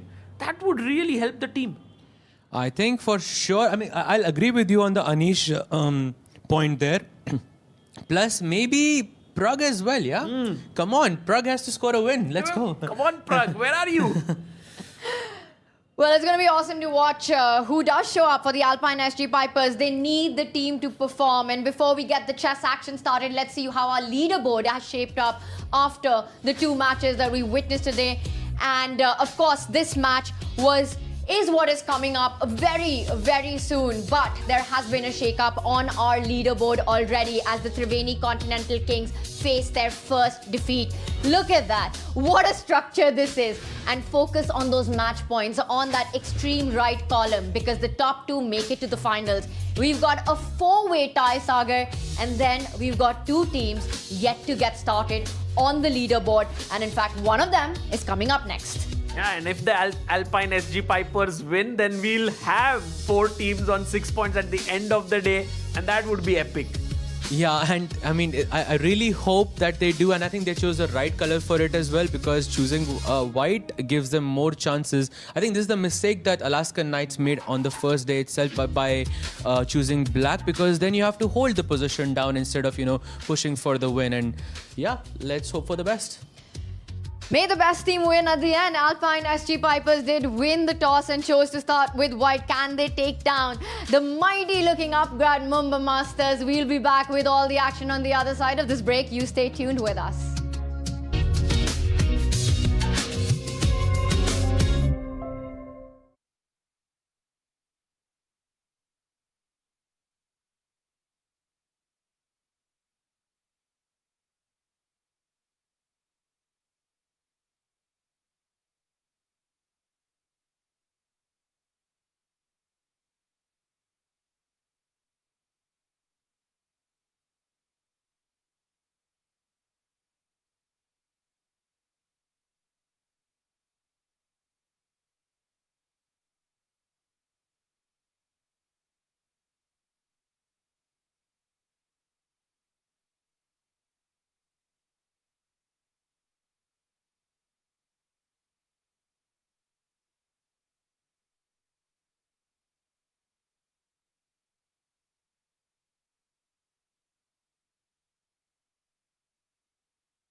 The key moments don't have to be missed, and I think this is the match where the Alpine SG Pipers have to get their act together.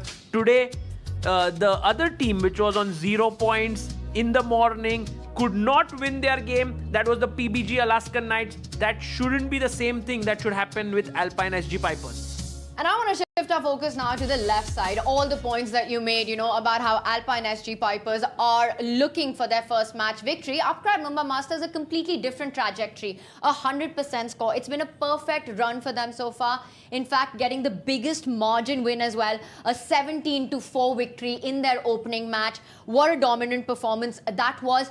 And yet we see that their lineup somehow just seems to work to perfection. They're red hot here, even without the star-studded names as the Alpine SG Pipers. What's working so well for them? I think just about everyone's performing there. And I mean, when you have MVL, Wesley So and Mahindra, it's a great team. But Daneshwar Bardia, this guy has won both his games on the Prodigy board. He's the guy behind the success of the team.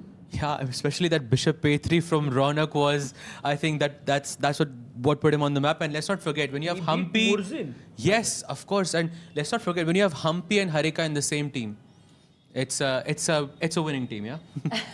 Clearly it is. The top two women players of India, Humpy and Harika, fighting side by side. And let's point out that Maxime vachier-lagrave, Shakhriyar Mahindra, who was the player of the match yesterday, and Harika Dronawali, in fact, have been leading the charge for the Upgrad Mumba Masters every single season. So they repeat, they come back for their team to fight it out this year. And I think that experience, that team camaraderie, that feeling that Upgrad Mumba Masters is our home really comes to show when they're fighting on the board. Yeah, I love their team spirit since season 1. I had seen it back then. They would always have their dinners together. And even now, I can feel it. Suhel Chandok, the owner of the team, always trying to get the players together. And now they have Hari Krishna as the team captain. And I think that's a very smart move, because Hari has won just about every team tournament that is out there in the world of chess. Absolutely, the Olympiad as well. I mean, so yeah, for sure. But yeah, MVL as your icon also makes a big difference when it's a faster,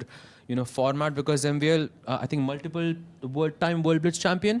Yeah. And yeah, I think just the team works for them. Yeah, and I want to get our head-to-head one more time, because you're pointing out players, you're saying Maxime vachier-lagrave, who's been such a star player for the Upgrad Mumba Masters starting from season 1 itself. And I want to say top to bottom, you also mentioned Bardia's performance so far, 2 out of 2. Can Mendonça take him down? Let's go board by board and discuss the strengths here. Where can Alpine SG Pipers really look at striking? I look at that top board. Let's start with our icon matchup. Now, this has been an endless encounter, right? Maxime vachier-lagrave versus Fabiano Caruana has happened more number of times than I can remember in the candidates at the Chess Olympics. They faced each other, they know each other incredibly well. Now, Sahaj, when I look at this matchup, in their head-to-head, Fabiano Caruana, when it comes to classical long-time formats, is somebody who has a stronger score. But when it comes to rapid and blitz, Maxime vachier-lagrave, are we giving him an edge in faster time controls? I think that's completely accurate to say. Even though he's playing with the black pieces, I still think I would expect a draw here, but yeah, slight preference to MVL from my side. And Sagar, for you? Yeah, I guess it should be a very even match. Both of them have won one game here and lost one game. So I'm very curious to see what will happen here. For me, on board 2 is the battle of 2 solid players. I'll be very surprised if that doesn't end in a draw. Yeah, I mean, Wesley and Anish, when they come together, I think it's a super solid encounter. You can't say Anish without saying a draw. Well, technically you can, but in the chess world, it sometimes gets hard. But I completely get your point here. Wesley's so solid, as he's known in the chess world. But I have to say, in this format, with 20 minutes and no increment, a draw isn't a given result, even if you're looking at 2 strategically incredibly strong players. Yeah, I agree with you. But in the last match, we had this Artemiev versus Vei encounter. That did end in a draw after all. So there are some players where we feel like, they respect each other so much that they won't try much. I also think it's about what the type of choices players make in the opening itself. I mean, with Vishy and Gukesh, Gukesh went for Sicilian. He played Khan. He wanted to have a game, and that's why we had a result. I think on board 2 with Anish and Wesley, the most likely result would be a draw. I completely agree with you. Because E4, E5 will happen. Yes, some Petrov, Berlin, something like that, and we would have a draw there. All All right, so you guys are giving the top two boards as most likely a game that's going to end peacefully, even if the trajectories are not as peaceful. We'll see fighting chess, but might end in a draw. I want to move down to a board that I see 100% decisive result happening in. You know, the mighty shock in play on board 3 for the Upgrad Mumba Masters. He's been a key player for the local home team here, and he's facing Pragnananda, for whom the tournament so far has been a bit shaky, but Pragnananda wants to prove he's the player of the tournament from season 1. Yes. What a performance, what a run he had. The highest scorer in the entire season was Pragnananda. How do we see him? What does he need to do to bounce back and take down the mighty shock? For me, this is the only board where I see Prag having, or well, the Alpine SG Pipers having an advantage with the white pieces. This is where I see them striking, and Prag needs to wake up. He lost yesterday, I believe, against Javakir Sundarov with the white pieces, and today is the day that he's going to strike. I also have this feeling that Prag today will get that work done, because Mahindra with black is very creative, but also sometimes takes too many chances, and Prag has this very solid style. I think it's really great pairing for the Alpine SG Pipers. And that's really interesting for me to hear, because what Shark produced on the board yesterday, an absolutely aggressive attacking masterpiece, and yet you're going with Pragnananda for this matchup. Yeah, because he has white pieces, and I think Prag generally wakes up after some bad games. He's not the one who gets bogged down after bad results. He has this fighting spirit. I believe right after he lost in the candidates to Gukesh, he played against Vidit, and he had that delayed Spanish, delayed Yanish. It was a completely crazy idea, but it worked. And that's what I think I'm expecting from Prag.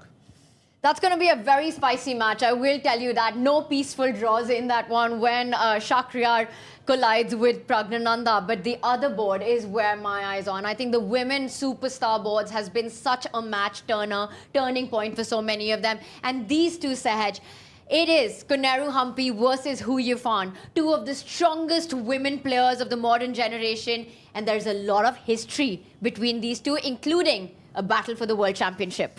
Yep, and How You Fun did win this one, although this time I think I'm just going to take a very, stable diplomatic draw. What about you, Sagar bhai? No, I'm just curious here to see what happens, because they played the World Championship match back in 2011, 14 years ago. And there we see the team of Alpine SG Pipers. They're not walking towards the hall. They're waiting there. I can sense a bit of tension in the air.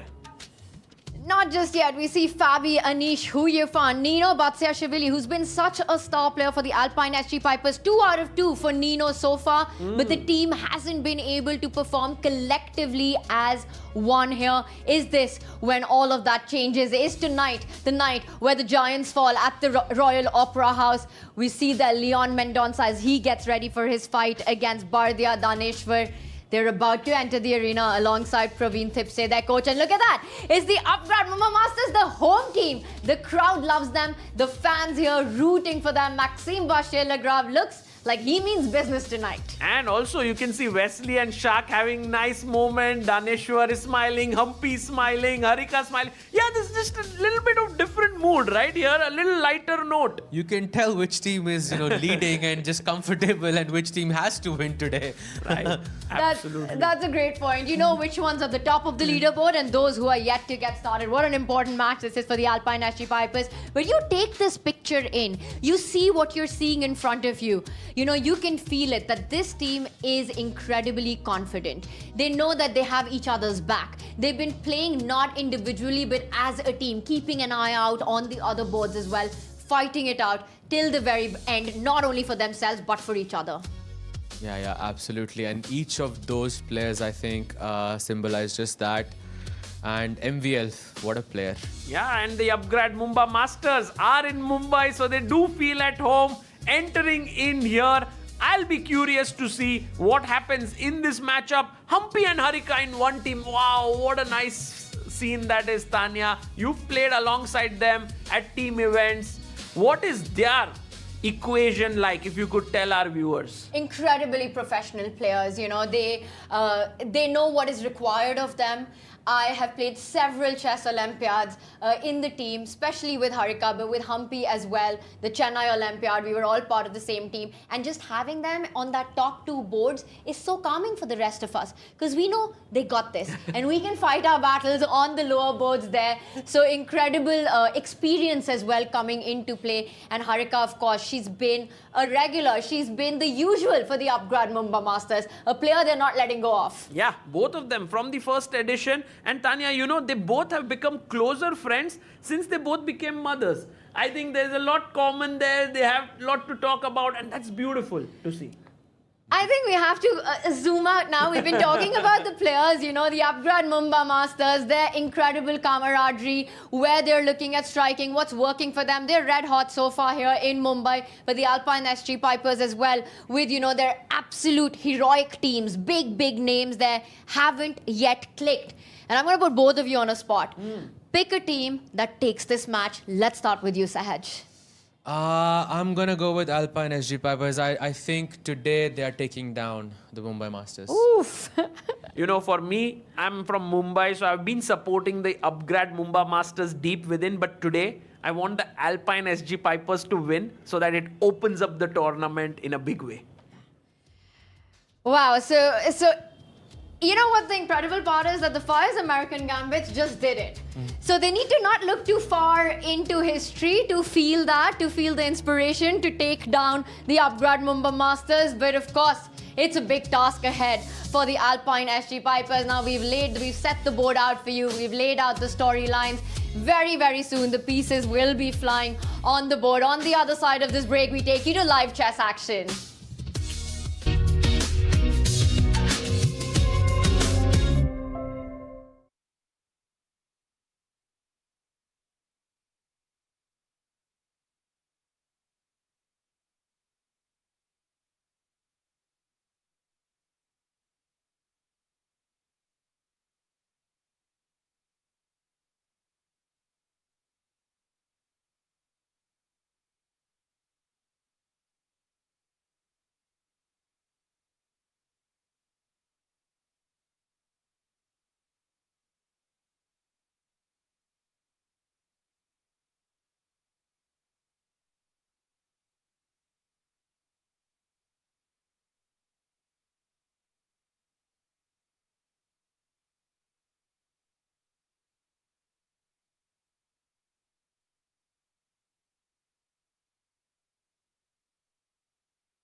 Guys, this is the team of the Wise. Please give it up for Alpine SG Pipers.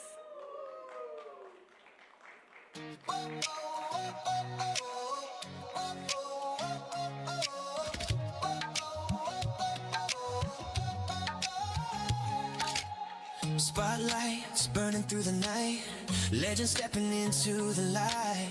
And now let's welcome the players. Starting with Fabiano Caruana, Anish Giri, Ragnananda, Hui Fa, Nino Batsiashvili, and Leon Mendonça, along with their coach Praveen Tipse. From the heart of the city, now welcoming the home crowd is waiting for this one. Please give it up for Upgrad Mumba Masters. Everybody say checkmate. Come together for a chess day. Feel the pulse as the moments escalate. It's a festival of chess.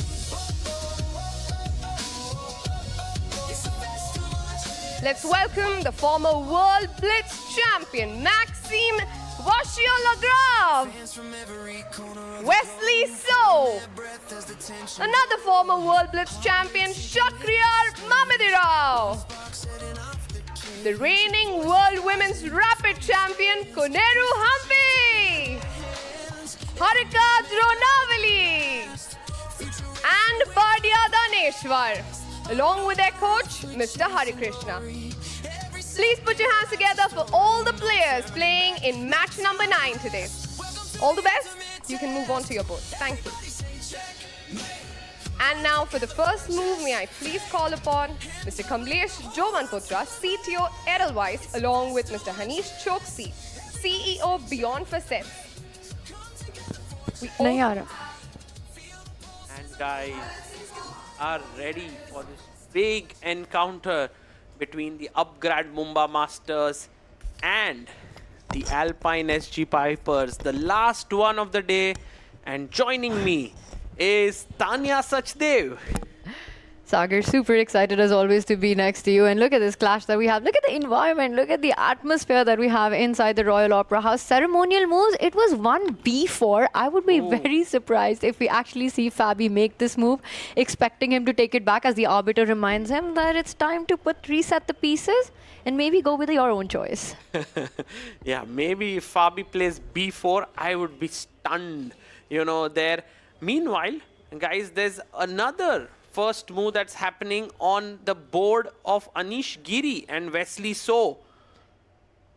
And there we see handshakes. So many fans for Anish Giri in India and Wesley So as well, who's made several appearances in India for strong tournaments like the Tata Steel. And the first one to kick off for liftoff, it is the clash between the 2011 World Championship fighter Hu Yifan and Hampi. That's underway, as well as the second superstar women board, Nino Batsiashvili, currently on 2 out of 2, taking on a very informed Harika with a Queen's Pawn opening.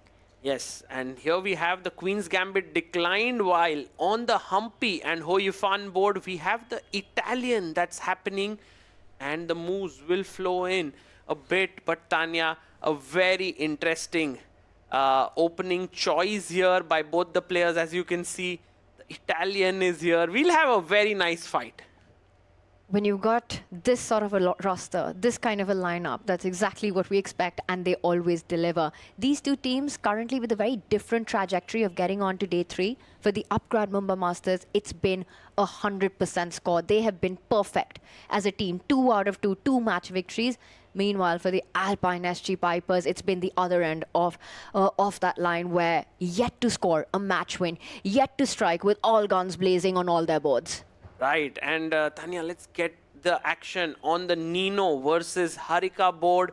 And here on board number 5, we see that after Bishop E7, White is now thinking quite a bit for almost a minute.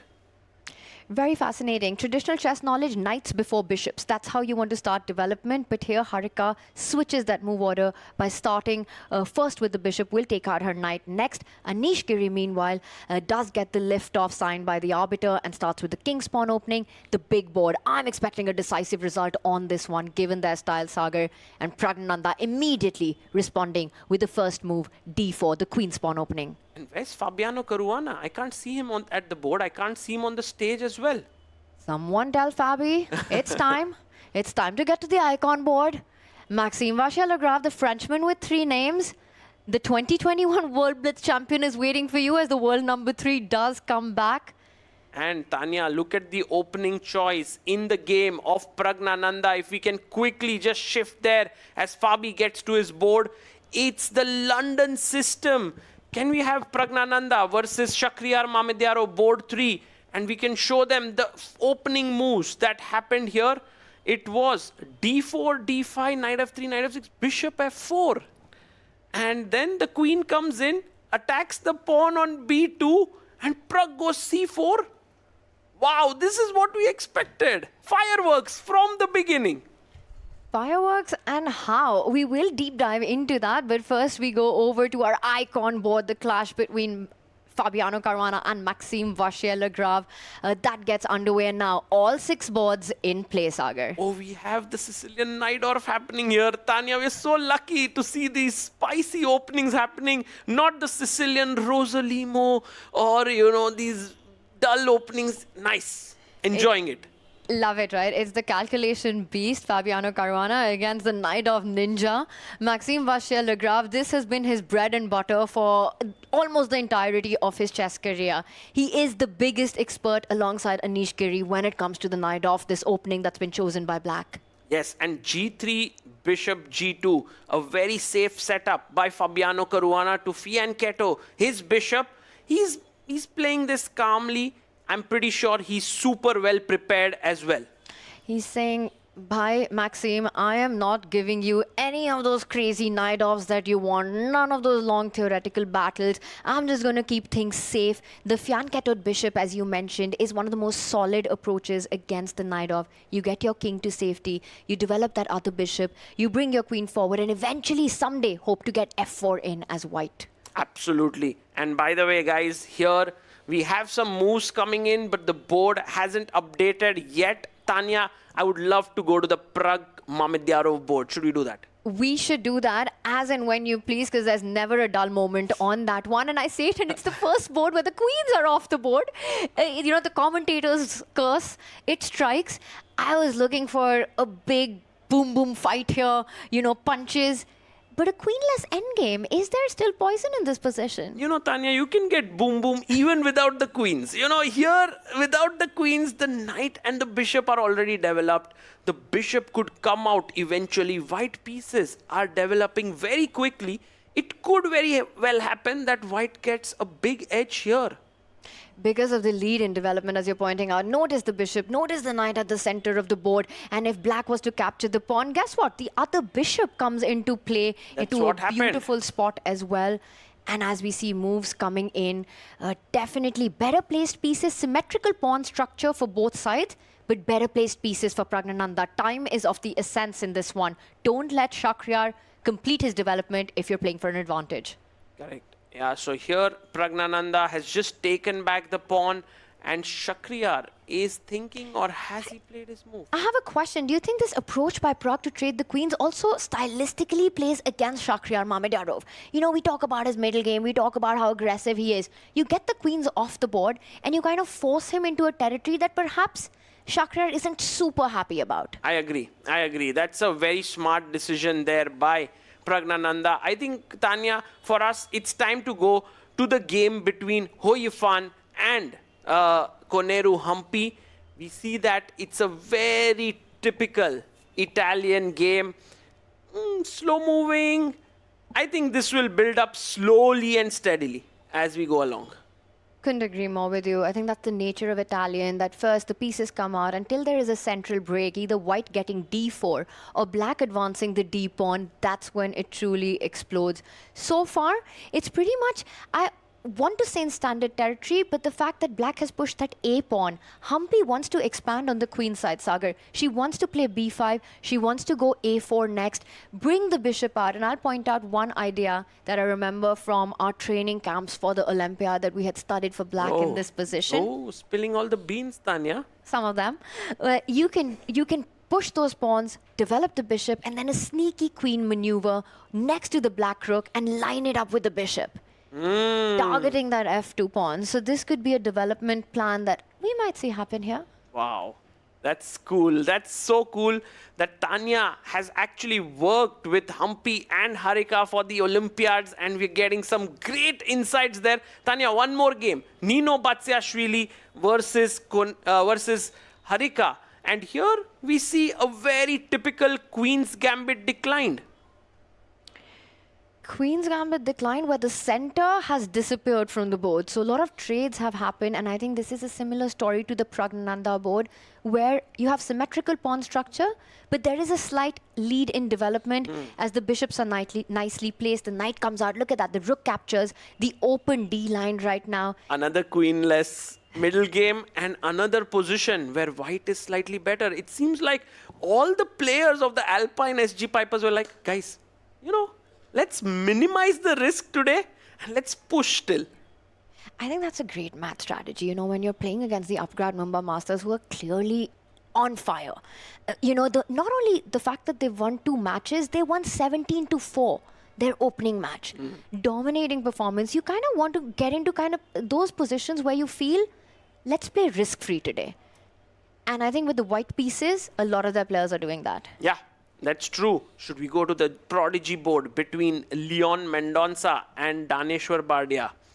And here we can see that white again maybe has that small pull because of the C6 square weakness. The one pattern that I'm seeing across all these boards is that the central pawns have been traded off.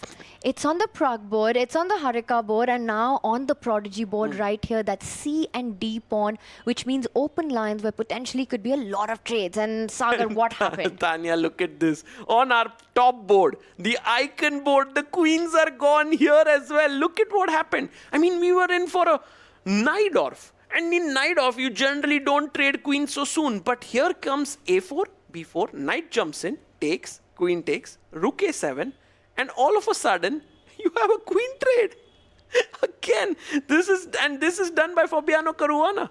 It's amazing. And again, it's that pattern that we're talking about. Just get into positions where you don't have tactics, where you're not giving the Upgrad Mumba Masters the chance to strike in aggressive positions.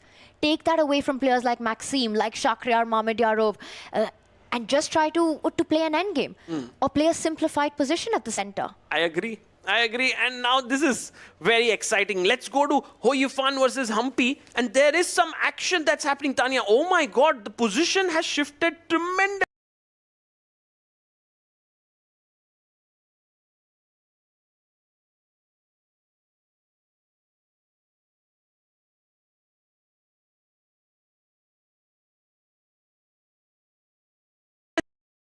So well timed by Humpy. White is better. And it's very interesting. I think what was missed here were tactics, Sagar, because it feels like the Black Knight could not have jumped on this square. There are 2 attackers, only 1 defender. But there's a problem with actually taking, because you've got this D line that opens up at the end of it as you're showing the line. Rook takes pawn, and I think that E5 pawn suddenly could also be extremely weak in certain positions because the D4 pawn is pinned. Right, there's a pin here, and also you can't really protect the D4 and the E5 pawn. Very well spotted. You go to H4 and suddenly tactics on that E5 pawn, Sagar. Yes, absolutely right. The rook is also hanging. So that's the reason why you can't win the pawn, Tanya, but you can very well bring your knight out. And after knight takes knight, pawn takes, this is just game over for black because the queen is coming up and it's going to be a mate. It really will be. You set up that battery of the queen and the bishop and notice how all of black's army is offside. On the other flank, the knights, the bishops, the king is defenseless. There's nobody protecting these squares. And white has a beautiful connect 3 at the center of the board. You know, that E5 pawn leading charge here. Absolutely. And guys, so this match actually is looking really good for the Alpine SG Pipers. They're equal on some of the boards, and in some of them, they are pushing with the white pieces. On no board do the Upgrad Mumba Masters have an edge. And we're not used to that storyline. That hasn't happened so far in Season 3 of the Global Chess League. Upgrad Mumba Masters have usually been looking pretty good on their boards. So this one's shaping up to be a complete firefight. Can I shock you even more? Do it. Let's go to board 2 between Anish Giri and Wesley So. Look at the position. Where are the queens? I mean, all the queens are just gone.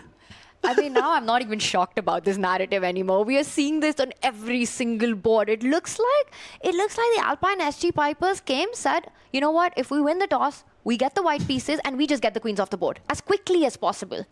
Yeah, and by the way, this was the Scotch opening, Tanya, something that you like to play with the black pieces. And this is what happened here. White has the queen trade, has a better structure, but black has a lead in development. And there you have it. The position is roundabout even.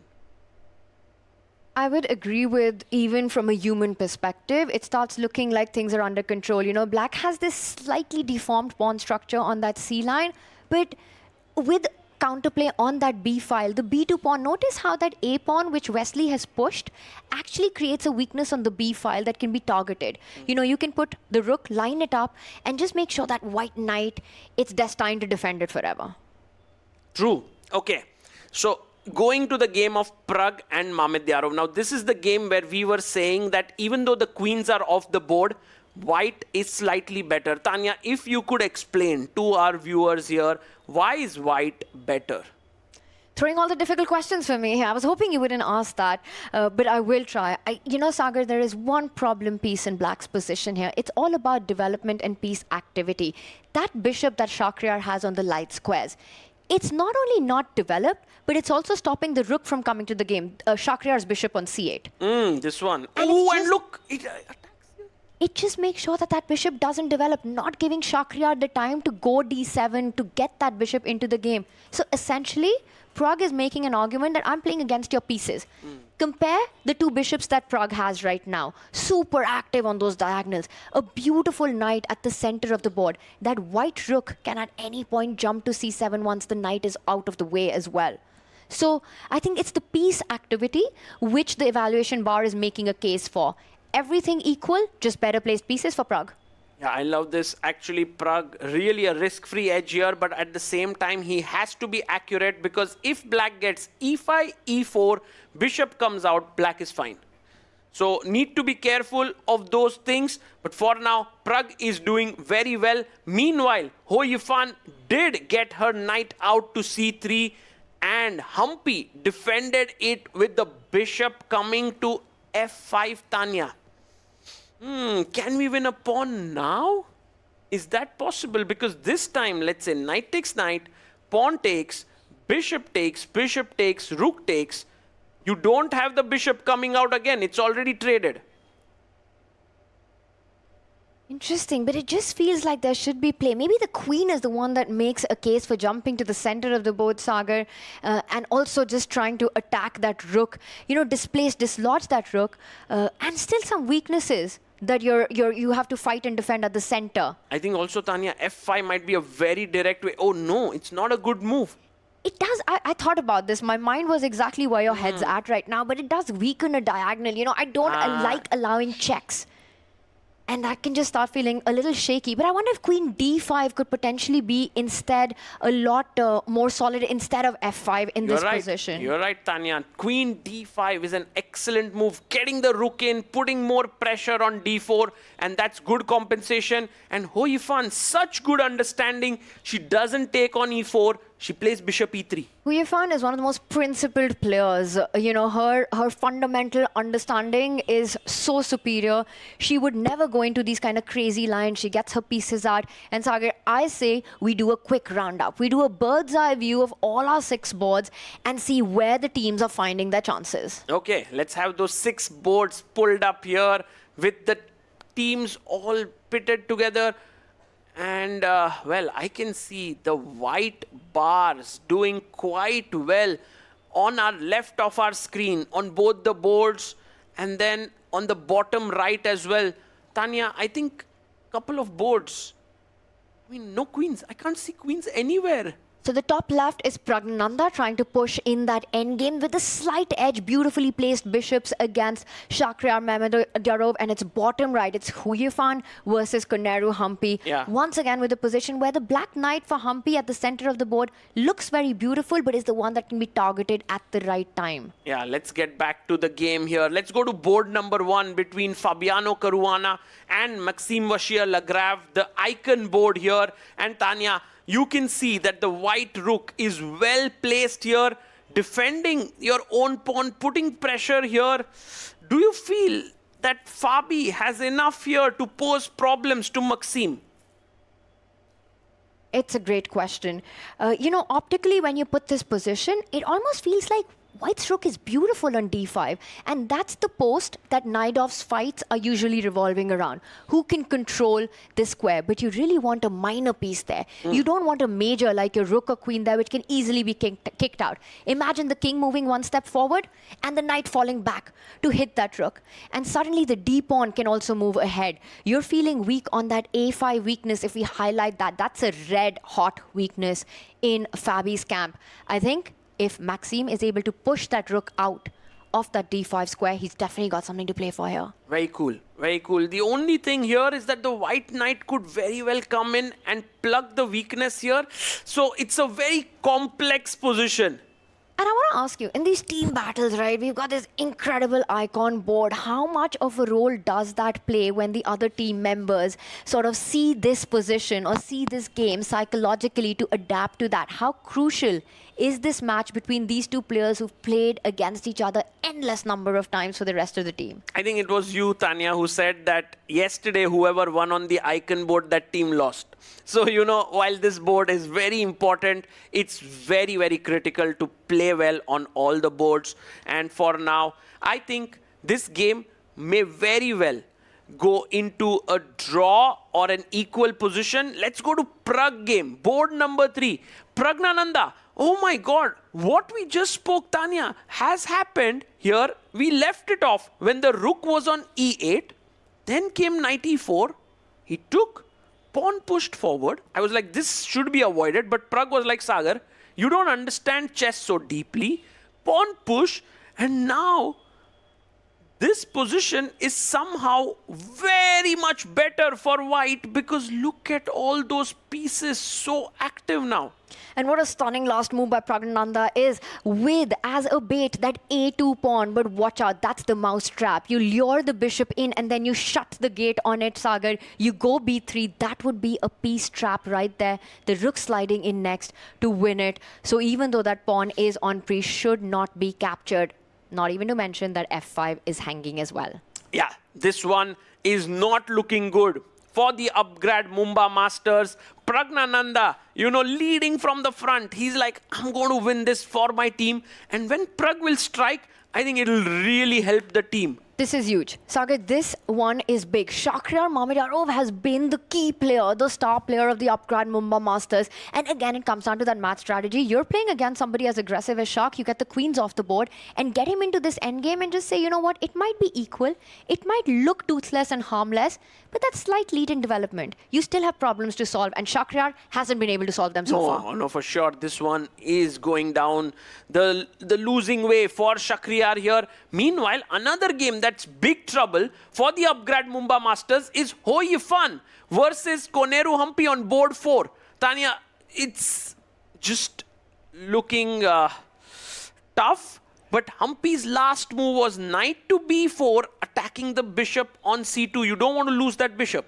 You don't want to give Humpy a bishop pair in this position. So it might be time for Huyifan to just put a pause, pull the brakes for a move, put that bishop back on this diagonal, and then kick Humpy's knight back. You say, you know what? You were feeling attacking, you were feeling aggressive, but guess what? On the next move, you will be forced to retreat. Yes, you have to go back with your knight, and then white is better in this position. Sometimes, the bishop could pop out from a2 and attack this pawn as well. Sagar, that means Huyifan and Pragrananda so far are getting the job done for Alpine SG Pipers. And then who's striking for the Upgrad Mumba Masters? That's a big question. Is it MVL? No, the position is equal. Is it Wesley So against Anish Giri? No, the position is equal. Is it Harika against Nino? No. Is it Bardia Daneshwar who's been playing so well? No, that's also equal. Tanya, this is such a solid performance by Alpine SG Pipers. That's a whole lot of no that I could hear right now. So far, on all the other boards except these two of Huyafan and Prague, the balance is there in the position. But Sagar, we know one thing. When the clocks go tick-tock, anything can happen. In those time scrambles, so still too soon to call a result on this one. Oh, for sure. It's too soon. I want to go and check the Prodigy board because that is where the queens are there, but everything else is gone. Here we have a queen and knight versus queen and bishop. And Tanya, this is too equal. Like, let's just say I play knight d7 and the queens get traded off. This is a draw. I mean, even white could be in some sort of trouble here in this endgame. It's a 6v6 when it comes to the pawns. And like you're saying, the black knight can jump around, hop around and try to target the pawns on the left flank of the board. The king is coming to the center very quickly. Should be about in the balance in this one.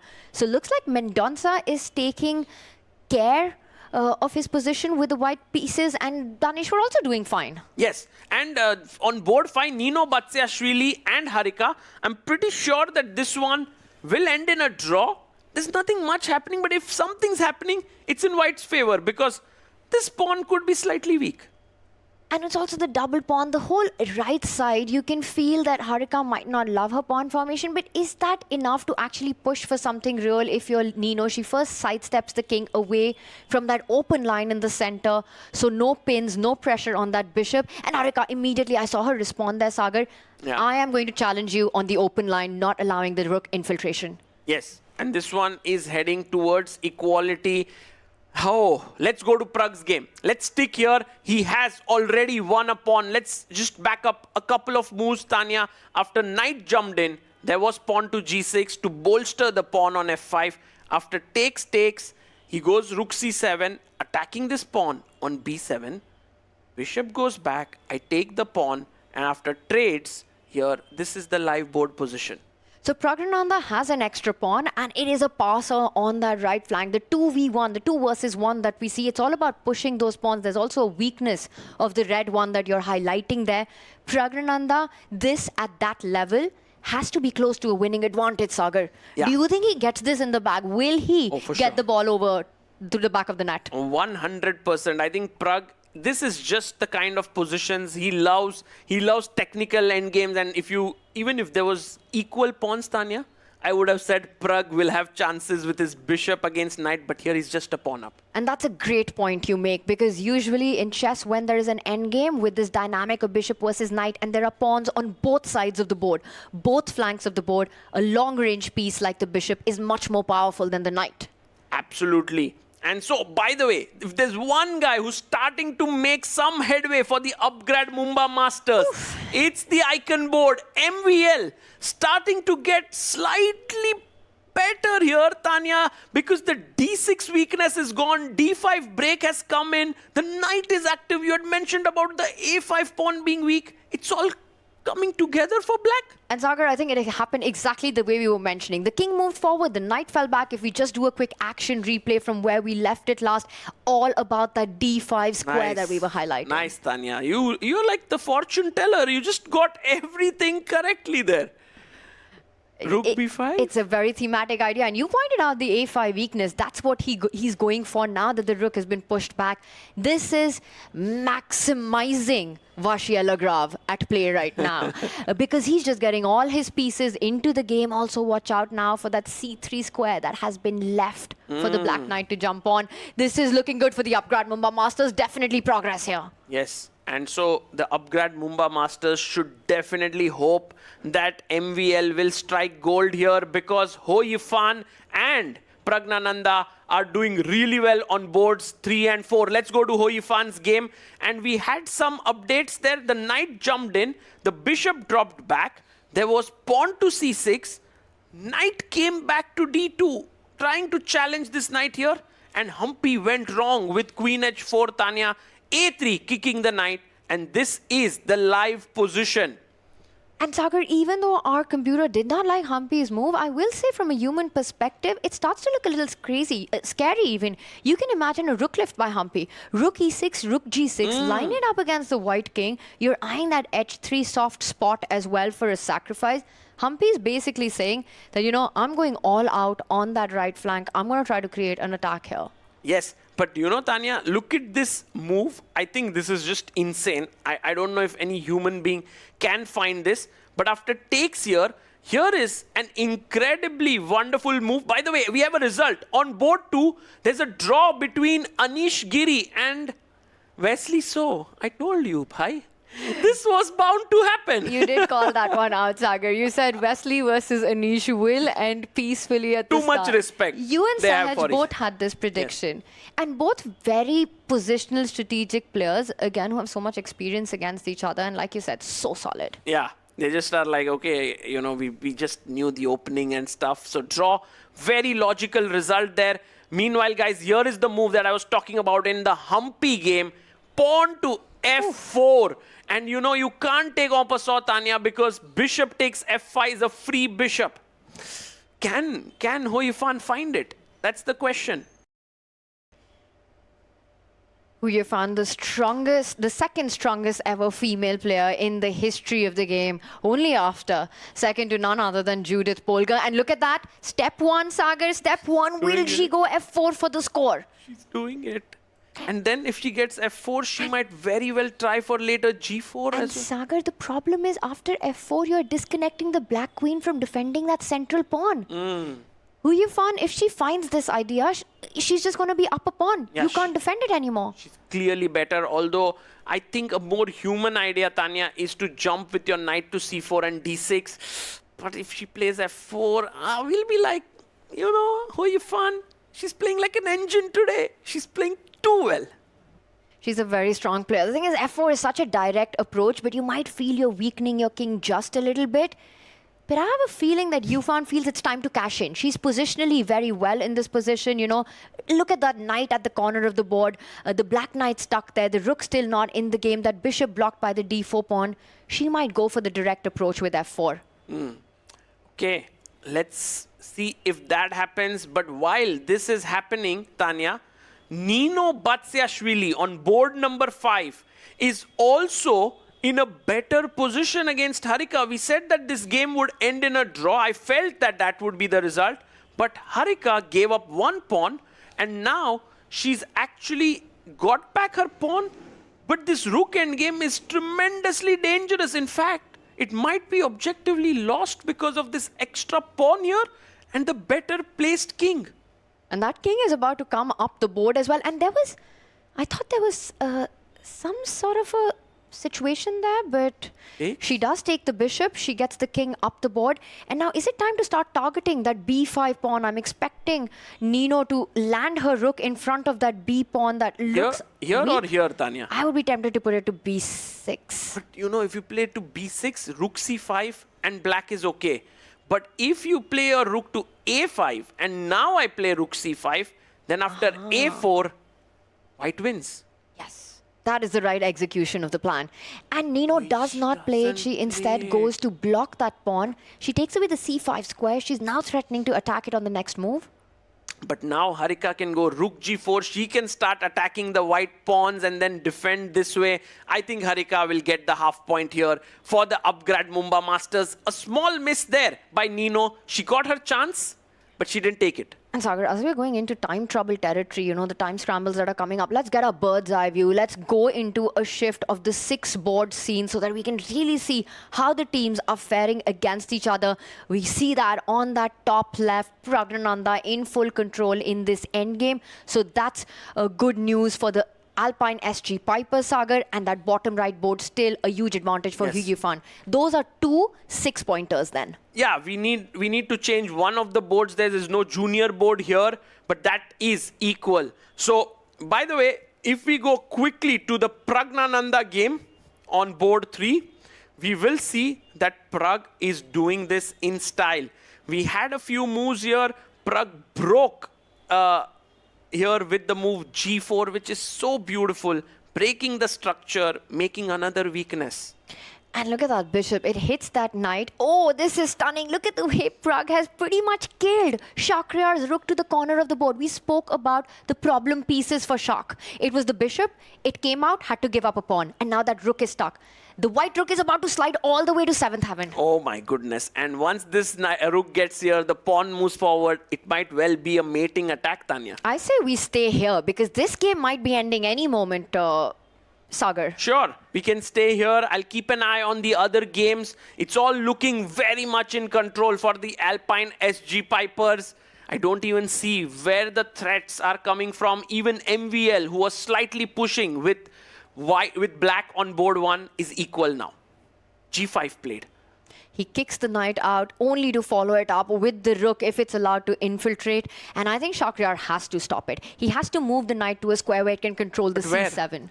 98 on knight d5. Such an unhappy move when you play knight e8. Yeah, let's play knight d5, which is slightly more active, but I don't know. I mean, Tanya, rook c5, rook c4, attack this pawn. He's reaching out. He knows that he's in big trouble, Shak. And look at the way Prag has pretty much outplayed Shak ever since the queens got off the board. And that too, without really trying too hard. I think this is just pure genius by Prag today.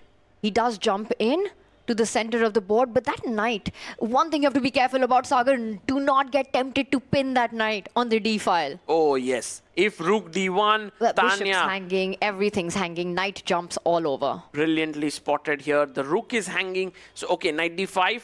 And now Prag thinking about what his next move should be. Shakhriyar, of course, worried.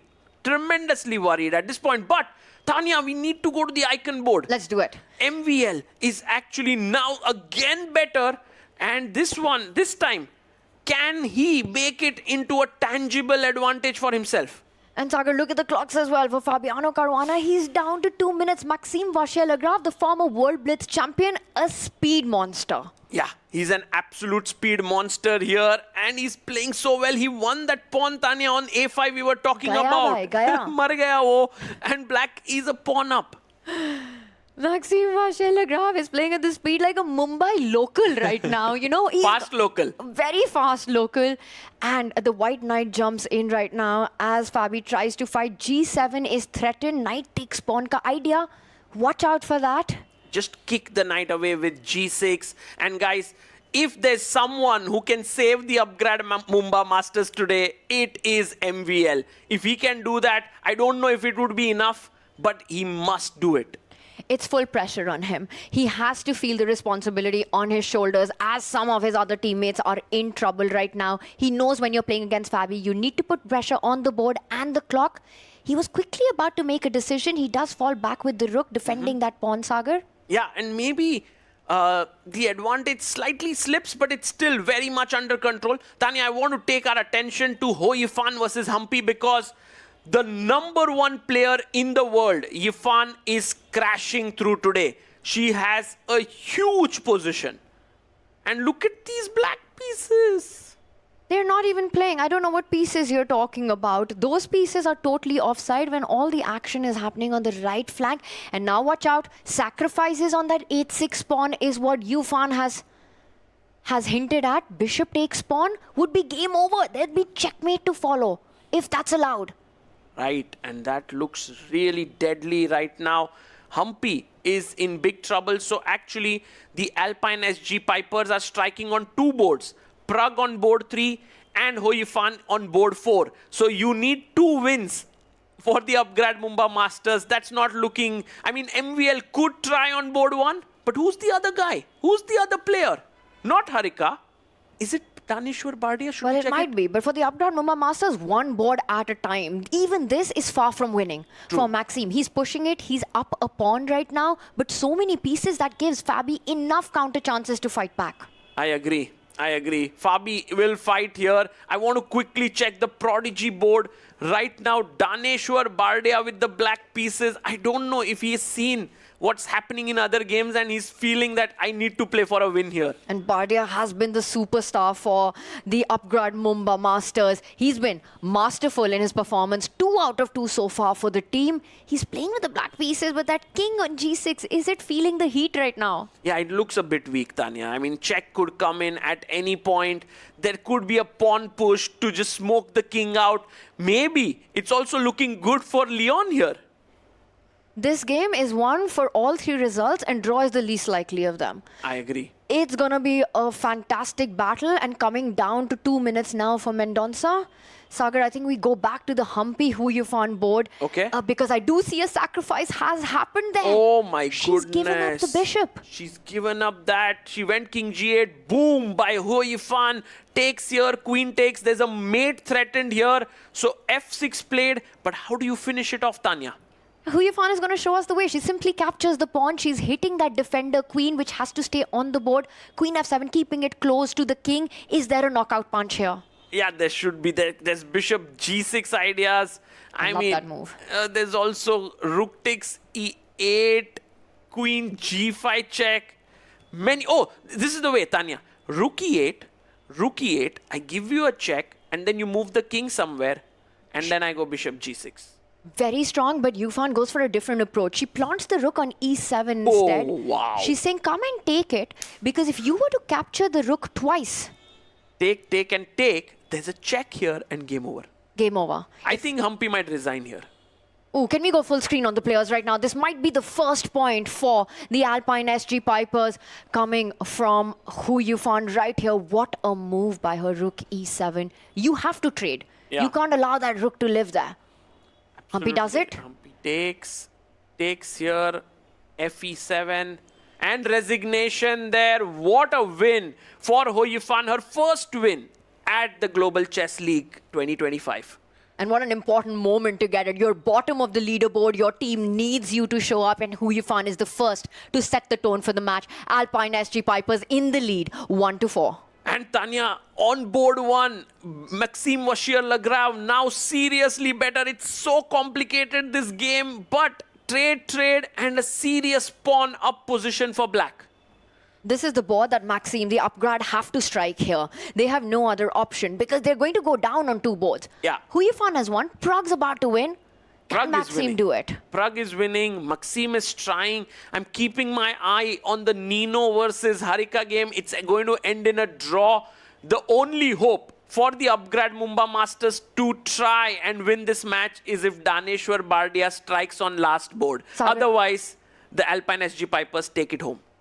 And what a moment that will be. First, the Triveni Continental Kings fall at the hands of the Fyers American Gambits. And now will the Upgrad Mumba Masters have the same destiny? They need a miracle right now to save this match, given the board situations across. Look at that Fabi at 17 seconds as well. Sagar, should we catch the end of the Prague game right now? Let's go to Prague versus Shakhriyar Mamedyarov. And look at Prague. Look at the way he's locked in, leaned into this. He senses it. Yes, he has a minute on the clock, but I don't think that's going to matter much. Knight check, take it with the bishop, I guess. Oh, and a draw in Humpy versus, in Harika versus Nino Batsiashvili. So the score is 4-1. Let's go back to the Prague game. And this one ends in a draw as we go full screen on our players right now. Can Prague put the finishing touches? He's giving a check. He's up 2 pawns here. Shakhriyar repeats, Prague will not give another check. True. Has Prague complicated the win a bit, do you think, Tanya, because of the rook endgame here? Or maybe not, right? He's trying to think that he's boxed up Shakhriyar's king on the corner. Is there a way to get to it? Can you get the other rook to the h file to deliver checkmate? Yeah, but your own king is in a bit of a precarious situation, so be a little careful, Prague, there. Gives a check. Don't repeat one more time. One more time, and that will be a claim by Oh, Wait, what? No. Oh. Yeah, he had it under control. He had it under control. And look at Shak. So tricky there. He's pushing Prague on time. Prague down to 20 seconds. Prague's clock is Shakhriyar's best friend right now. He's playing on it. He's not letting Prague breathe. He's not giving him enough time to calculate. Shak knows he's lost, but he has to push on the clock. 9 seconds. 8, 7, 6. Goes rook h2. And Prague's advantage falls massively. Is Shakhriyar going to save this one? And if MVL wins, oh my goodness. That would be a huge turnaround. And turnarounds are what we expect and what we see all the time when it comes to the Global Chess League. But right now, still too far. Still, Prag does have an advantage. He's put the rook at a spot where if you give a check as black with the black rook, it would force a trade-off. The king falls back, you give another check. The white king steps up closer towards the rook. That's beautiful how Prag has calculated this through. But Tanya, you know what's the best move here? Rook to g5, cutting the king off and trying to checkmate this king. That's what you want to do here, guys. Rook h2, Shak has 1 minute on the clock. He goes king g8 and... Oh, Prag blunders! Prag blunders! It's the most human move in the position. He's grabbed a third pawn, Sagar. Has he walked into a potential perpetual here? Yes, Gives yes, a check, and Shak has seen it. And Prag sees it now, which is why he's frozen. Not yet, Tanya. I think king f4, check, king takes, check. 1 second, this is going to end in a draw. Look at this, it's a perpetual check. And you can't run. Oh my God. You have nowhere to hide. Look at that. The black rook keeps following. By the way, icon board is done. What happened? MBL 1. Can we go to Prag game? Let's go back straight to Prag's game. It's about to finish. Draw. Maxime vachier-lagrave gets the win. Tanya, this is the most... Look at Pragnananda. He knows it. He missed a golden opportunity. And look at that. That's Shakhriyar claiming a draw. And Prag agrees to a draw. Have the Upgrad Mumba Masters just edged out the Alpine SG Pipers. This is a big result. It's a huge turnaround. After being down from the start and Shakhriyar Mamedyarov with a Houdini escape on his board. And Upgrad Mumba Masters are now ahead on the scoreboard. And Tanya, Daneshwar Bardia is actually pushing here, which means that the Upgrad Mumba Masters are going to win this. I can't believe it. We are stunned. And look at Hari and Wesley. And Hari cannot believe what has just happened. No, look at Hoi Fan. She can't believe it. She's stunned. Oh, by the way, blunder. It's mate in 3. Oh my goodness. Oh my God. Mendonça about to win. Will he find the checkmate? Leon can actually get the win for Alpine. He needs to push the pawn. He doesn't find it. He had to push the pawn. Mendonça misses a checkmate in 3 moves. And this also goes down and is about to end in a draw now. No way did I don't know if we got somehow the moves wrong, because right now the board is far ahead. Checkmate. No. What? Ooh. Leon won. Leon won. His team has won. Leon Mendonça gets the win for Alpine SG Pipers. Oh my God. What was that? He just blundered his queen? What happened in those last few months? And look at that. Praveen Thipse walks over to congratulate Mendonça for this big win at the end of it. Anish cannot believe it. Fabi cannot believe it. Nobody can. What on earth is happening?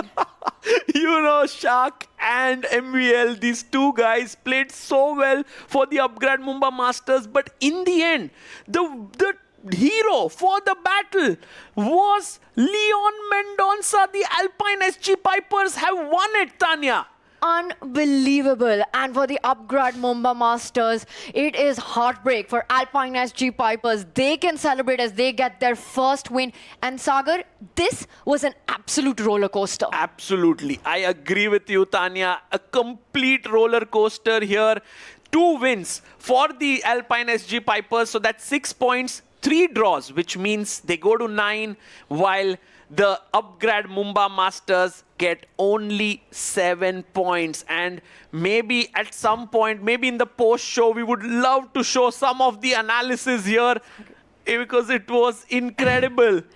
Unbelievable. Can we get the board? Can we show it? We want to show it. If we can get the board between Mendonça and Daneshwar, what happened in those final moments that pretty much ended up deciding this match, Sagar, in the favor of the Alpine SG Pipers here. A checkmate in 1. But there seems to be some kind of discussion going on here.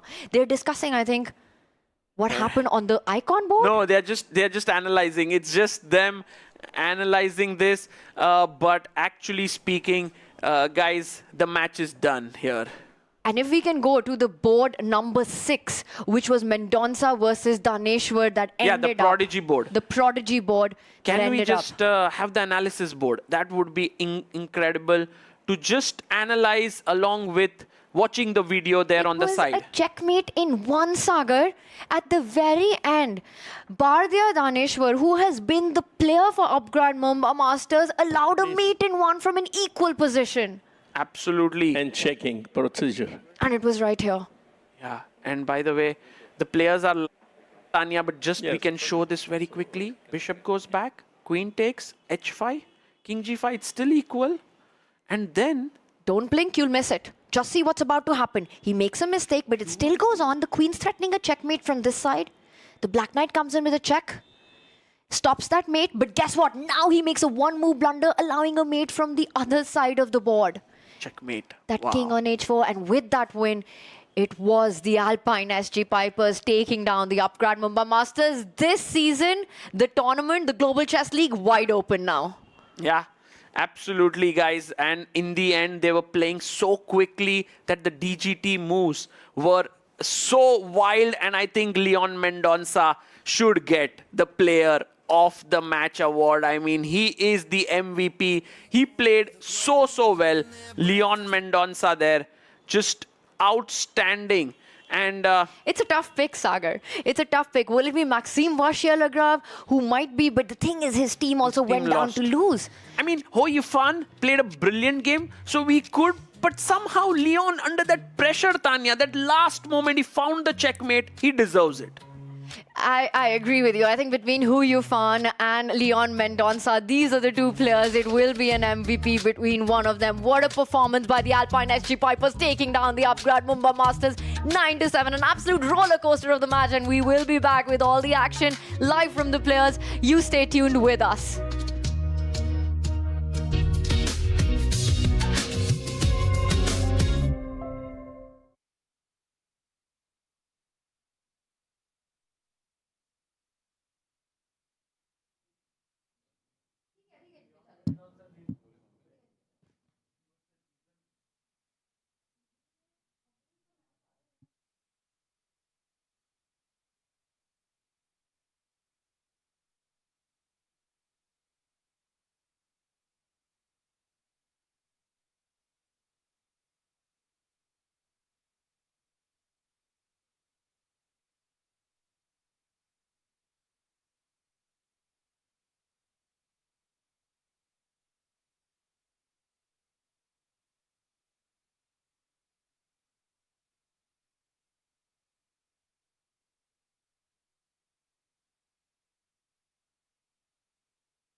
And plot twist like a Bollywood movie here today at the Royal Opera House, completely shaking up our leaderboard as the Alpine SG Pipers take on the Upgrad Mumba Masters, beat them 9-7. What a performance this was. Sahaj, I know you were out there following the action in our fan zone. What was the vibe like? Kaisa lag raha tha? The fans were glued to the screen just like me, and they were just watching you guys. And because it's their home team, yeah. And when in that final moment when he played Queen F6 checkmate, literally there was a huge sigh like from everyone. It was like it was something like I had never seen before.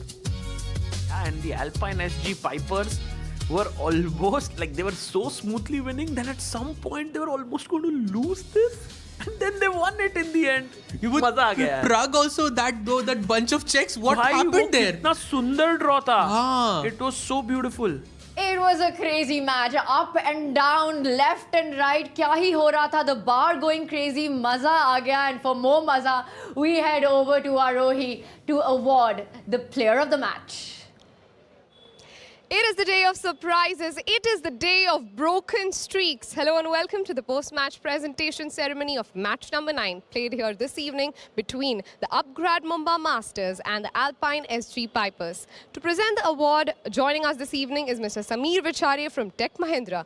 And the player of the match award goes to Leon Mendonca from Alpine SG Pipers. Leon, first things first, how are you feeling after that nervy game? Yeah, I'm feeling very good. I mean, to learn that it helped the team win, so that was very nice, yeah. So that was an impossible game. I mean, till the last minute, we were waiting for where the result is going to go. What do you think turned the tide in your direction? I think that I just kept playing in the position because it was quite equal for a long time, and I mean, it could have also gone badly, but I just tried to keep the tension in the position and hopefully entice him into playing for more. And like at some point, I got his king in a box that it could get checkmated at any point. So I think when it became tricky and we had less time, I kind of utilized that his king was in a box, yeah. What are you more happy about, winning such a nervy game or breaking the streak of the Mumba Masters who are going so well so far? Mostly about winning because it was my first win of the tournament. So yeah, for me it's about winning. Yeah. Absolutely hoping to see you very soon back here. Thank you. Thank you. Congratulations on today's win. That is it from the post-match presentation ceremony. Back to the studio. And Mendonca did do it in style for the Alpine SG Pipers. A beautiful queen dance at the end to deliver a checkmate on Daneshwar's king. Sagar, Sahaj, if you were to point out one moment in this match, what was the highlight for both of you? Firstly, his opponent missing king h3, and then Leon finding queen a1. And finally, how was he so calm? I mean, if I found queen from h8 to a1, I would be jumping. I would be jumping like everywhere. I would be so happy with myself. How was he so calm? Yeah, that was incredible. And I think I must add that Pragnananda missing the win played a huge role, because if he would have won, then the team, but he actually didn't play a huge role. Sorry. I mean, he was winning. He was almost the hero for the Alpine SG Pipers, but it was enough, Sagar. Had Alpine SG Pipers not won at the end, that would really hurt. But what a game it was by Prague. Beautiful. You know what? Let's bring up our scoreline. It's been so much up and down, been such a roller coaster that this is what it looked like at the end. 3 peaceful results that both Prague versus Shark could have gone anyway, ended peacefully. Maxime vachier-lagrave getting the job done on the icon board, but once again, not enough, with 2 wins for the side with the black pieces coming on for Huyufan and Mendonca. And what a game Huyufan played. I mean, it was just sacrifices galore. For me, this was also one of the, let's say, one of the most beautiful matches I've seen in this day so far. No, I think the matches are getting more and more intense because there's so much more at stake as we are heading further into the tournament. And now, at this point, I'm amazed we have all the teams at 6 points, right? No one is moving ahead. Oof. I'm just catching my breath on what we saw, not just the scoreline, not just the tumbling of the Upgrad Mumba Masters for the first time, but also the bar jumping up and down. And this was the game it happened most in. Pragnananda looking so good to point this in the bag. You know, from the start, got the queens off the board against Shakhriyar early on, but then just seemed to outplay his opponent in the end game. And we see their early trades happen with Sagar in those final few seconds. It was the clock that told the story. Prag eventually walking into a forced perpetual check that his king could not survive against. True. That end was brilliant. I think it'll go into the puzzle books of chess. And Shak claimed a draw. Prag knew. And look at Pragnananda, head in hands, as he thought, did he just mess up the win for the Alpine SG Pipers? But Mendonça got the job done. I think today Prag is going to give Leon a big treat. He'll be like, let's go, buddy. Thanks to you, I can have a good night's sleep. And what a beautiful pattern it was. Yeah, 2 rooks just giving checks and the king cannot leave the rook. It was such a beautiful pattern. Loved it. By Shak there. And by the way, Ho Yifan was another player who did so well for the Alpine SG Pipers. She was flawless in her win against Humpy. Yeah, just beautifully executed with the white pieces, a solid approach in the opening and then finishing it off with incredible tactics. We saw some exchanges, some trades at the center, and at the end of it all, she pushed Humpy's queen back, brought her own queen forward into the attack, and then just exploded on that black king. Yeah, the final move there, the rook entering in, pawn takes, and Humpy had to resign. And that was all she wrote. Handshakes there from Humpy. It was the end of the winning streak for Upgrad Mumba Masters. It's been a break and shake on our leaderboard as we bring up our standings after this absolutely insane day 3 here at the Royal Opera House. Look at that. We've still got four teams there right at the top. Alpine SG Pipers finally climbs up with their first match victory. What stands out to you on our leaderboard, Sagar? Of course, it's the PBG Alaskan Knights at the bottom of the table that stands out, but also the 4 teams. And with such less difference in game points as well, we are in for an amazing treat in the next 7 days here. Another thing is that Upgrad Mumba Masters, even though they lost their match, they're still leading. That's amazing, actually. You know, the action's happening in Mumbai, but currently the PBG Alaskan Knights seem to be sitting in Alaska. What do they need to do to actually change the script? Because it needs to happen quickly for them. Yeah, I think tomorrow they have to win. By tomorrow, if they lose, so done. I'm pretty sure that it's done. No chance.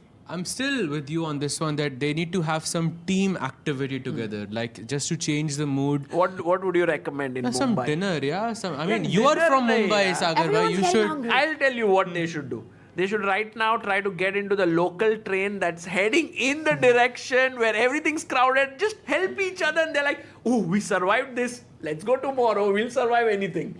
There's huge pressure on Gukesh to survive right now because it's become a battle for survival.